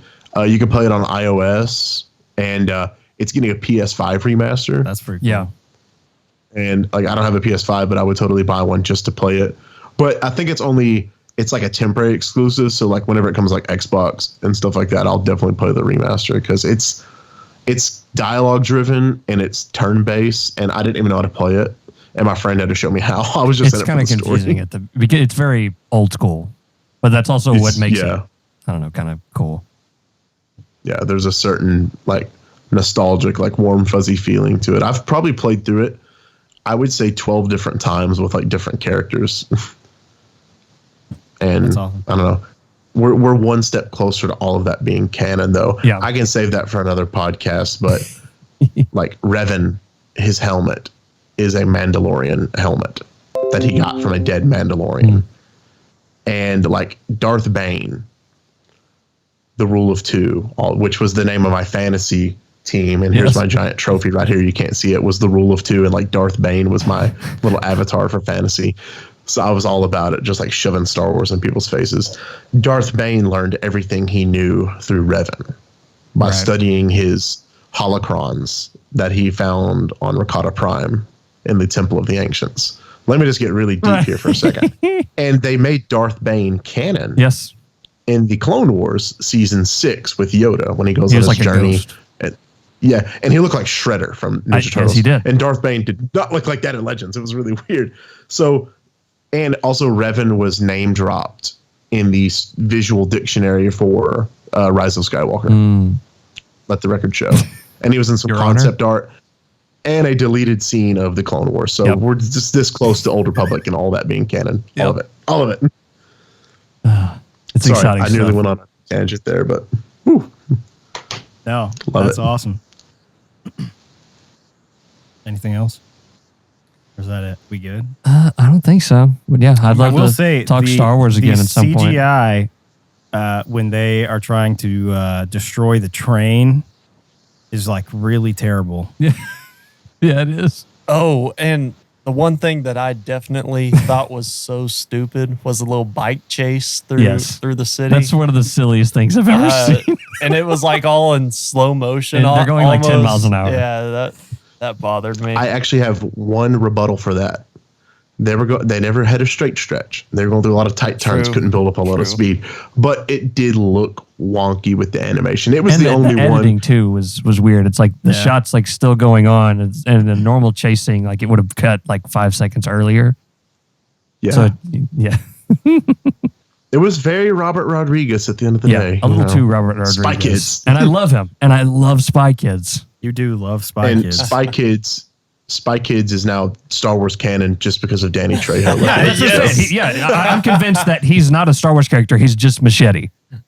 Like he's just, Which also, one last Easter egg. The absolute coolest Easter egg shout out of the show is when Danny Trejo's character said the witches of Dathomir used to ride Rancors. And I was just like, yes. Anytime we talk about Dathomir, I'm totally down. And then Boba goes, I've ridden beasts bigger than this before. And you're like, you're in a cartoon. Yes, he is. That was in the holiday special, of course. Which, if you haven't watched the Under the Helmet, like the little mini documentary they did, it's like 18 minutes about Boba Fett. Yeah, it's really good. It was really good. And they show that. Oh, the holiday special. I don't have to talk about the holiday special. We don't have enough time. You don't have to worry about my ramblings. For another day. We'll save that one for another day. Oh, man. Well, that's awesome. Book of Boba Fett, I really enjoyed, as I'm sure you guys did as well. And Drew, thank you for coming on, man. We really do appreciate it.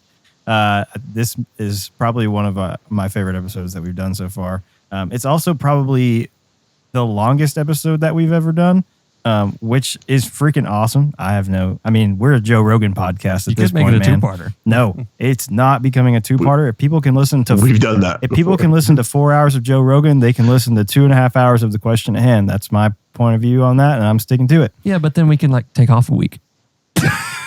No, we can't. In fact, we don't have time to take off a week because I have a bajillion episodes that are time sensitive, Super Bowl commercials and the Olympics that have to be done pretty much ASAP.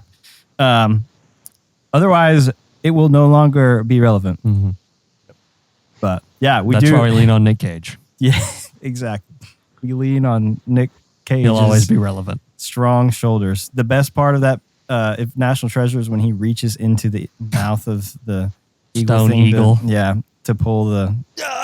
And he screams and scares everybody. And he scared me, too, the first time I watched it. I legitimately jumped out of my chair. It's like the first time you watched Jurassic Park with Alan and the electric It's the same gag. Yeah, pretty much. But, Drew, we really do appreciate you coming on, man. And you're welcome back anytime that you would like. Dude, I appreciate y'all having me. I've had an absolute blast. I can talk about Star Wars for hours, but I can talk about... there's not many topics out there that I could at least give you at least 30 seconds on. Yeah. Diversified interest here. You got the Star Wars collection back here. You got the Legos, 3 football helmets, fantasy football trophy. You see the Dallas thing up on the wall. I'm diversified. We can talk about, inconsistencies in play callings, defensive schemes, all that good stuff. Or stick to my forte, and that is knowledge of Star Wars. Heck yeah. That's awesome. Well, we'll definitely have you on at some point to talk about carnival stuff because that is fascinating to me, and I'm super pumped for that episode. I won't even have to prepare for that episode. Oh, I know. It'd be fantastic. I'll just be sitting there just and I just remembered this. That's about how our podcast goes most of the time, honestly. I like the format. I'm good with it. It's great. We've really enjoyed it. And, we probably could segment it down a little more, make it a little more structured. I don't know that we need to do that because it's fun to just talk about whatever the crap we want. Yeah. It's the topic at hand, right? Yeah, the question at hand, man. Oh, question. The question can change every few minutes. People ask questions all the time, We looked at, what did we look at changing the name to at one point? Like Tangent or On the Rabbit Trail or something like that. Yeah, something like that. Yeah. But, oh well. Question at hand is who we be. So, let's get out of here. And much like, who was it that was in the movie you mentioned earlier? Angelina Jolie and yeah, Nick Cage. And Nick Cage. We will also be gone in 60 seconds. Yeah. Thank you guys for listening. We hope you enjoyed this episode. Please subscribe on our podcast. Follow us on Spotify. We are at Question at Hand on Twitter, Instagram, and Facebook. Subscribe on YouTube. That's always appreciated. Like the video, comment, do all the things. Go check out all of Drew's stuff. It will be linked in the description. Go give him a follow, a subscribe, and we'll see you in the next one. Bye, guys.